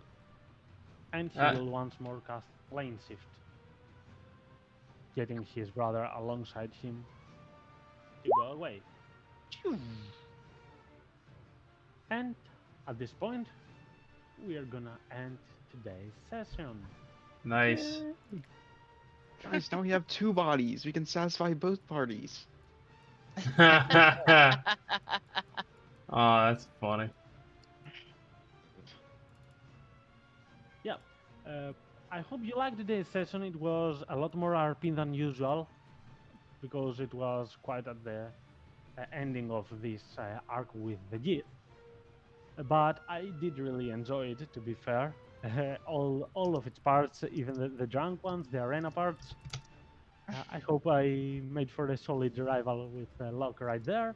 And hope you enjoyed the little drink gifts from Harlan as well. Absolutely. Oh yeah, absolutely. All right. So, if you have any questions, feel free to send me a message. And so long. I'll see you next week. All right. Cheers. All right, see you, man. Have a good night. Bye-bye. Bye.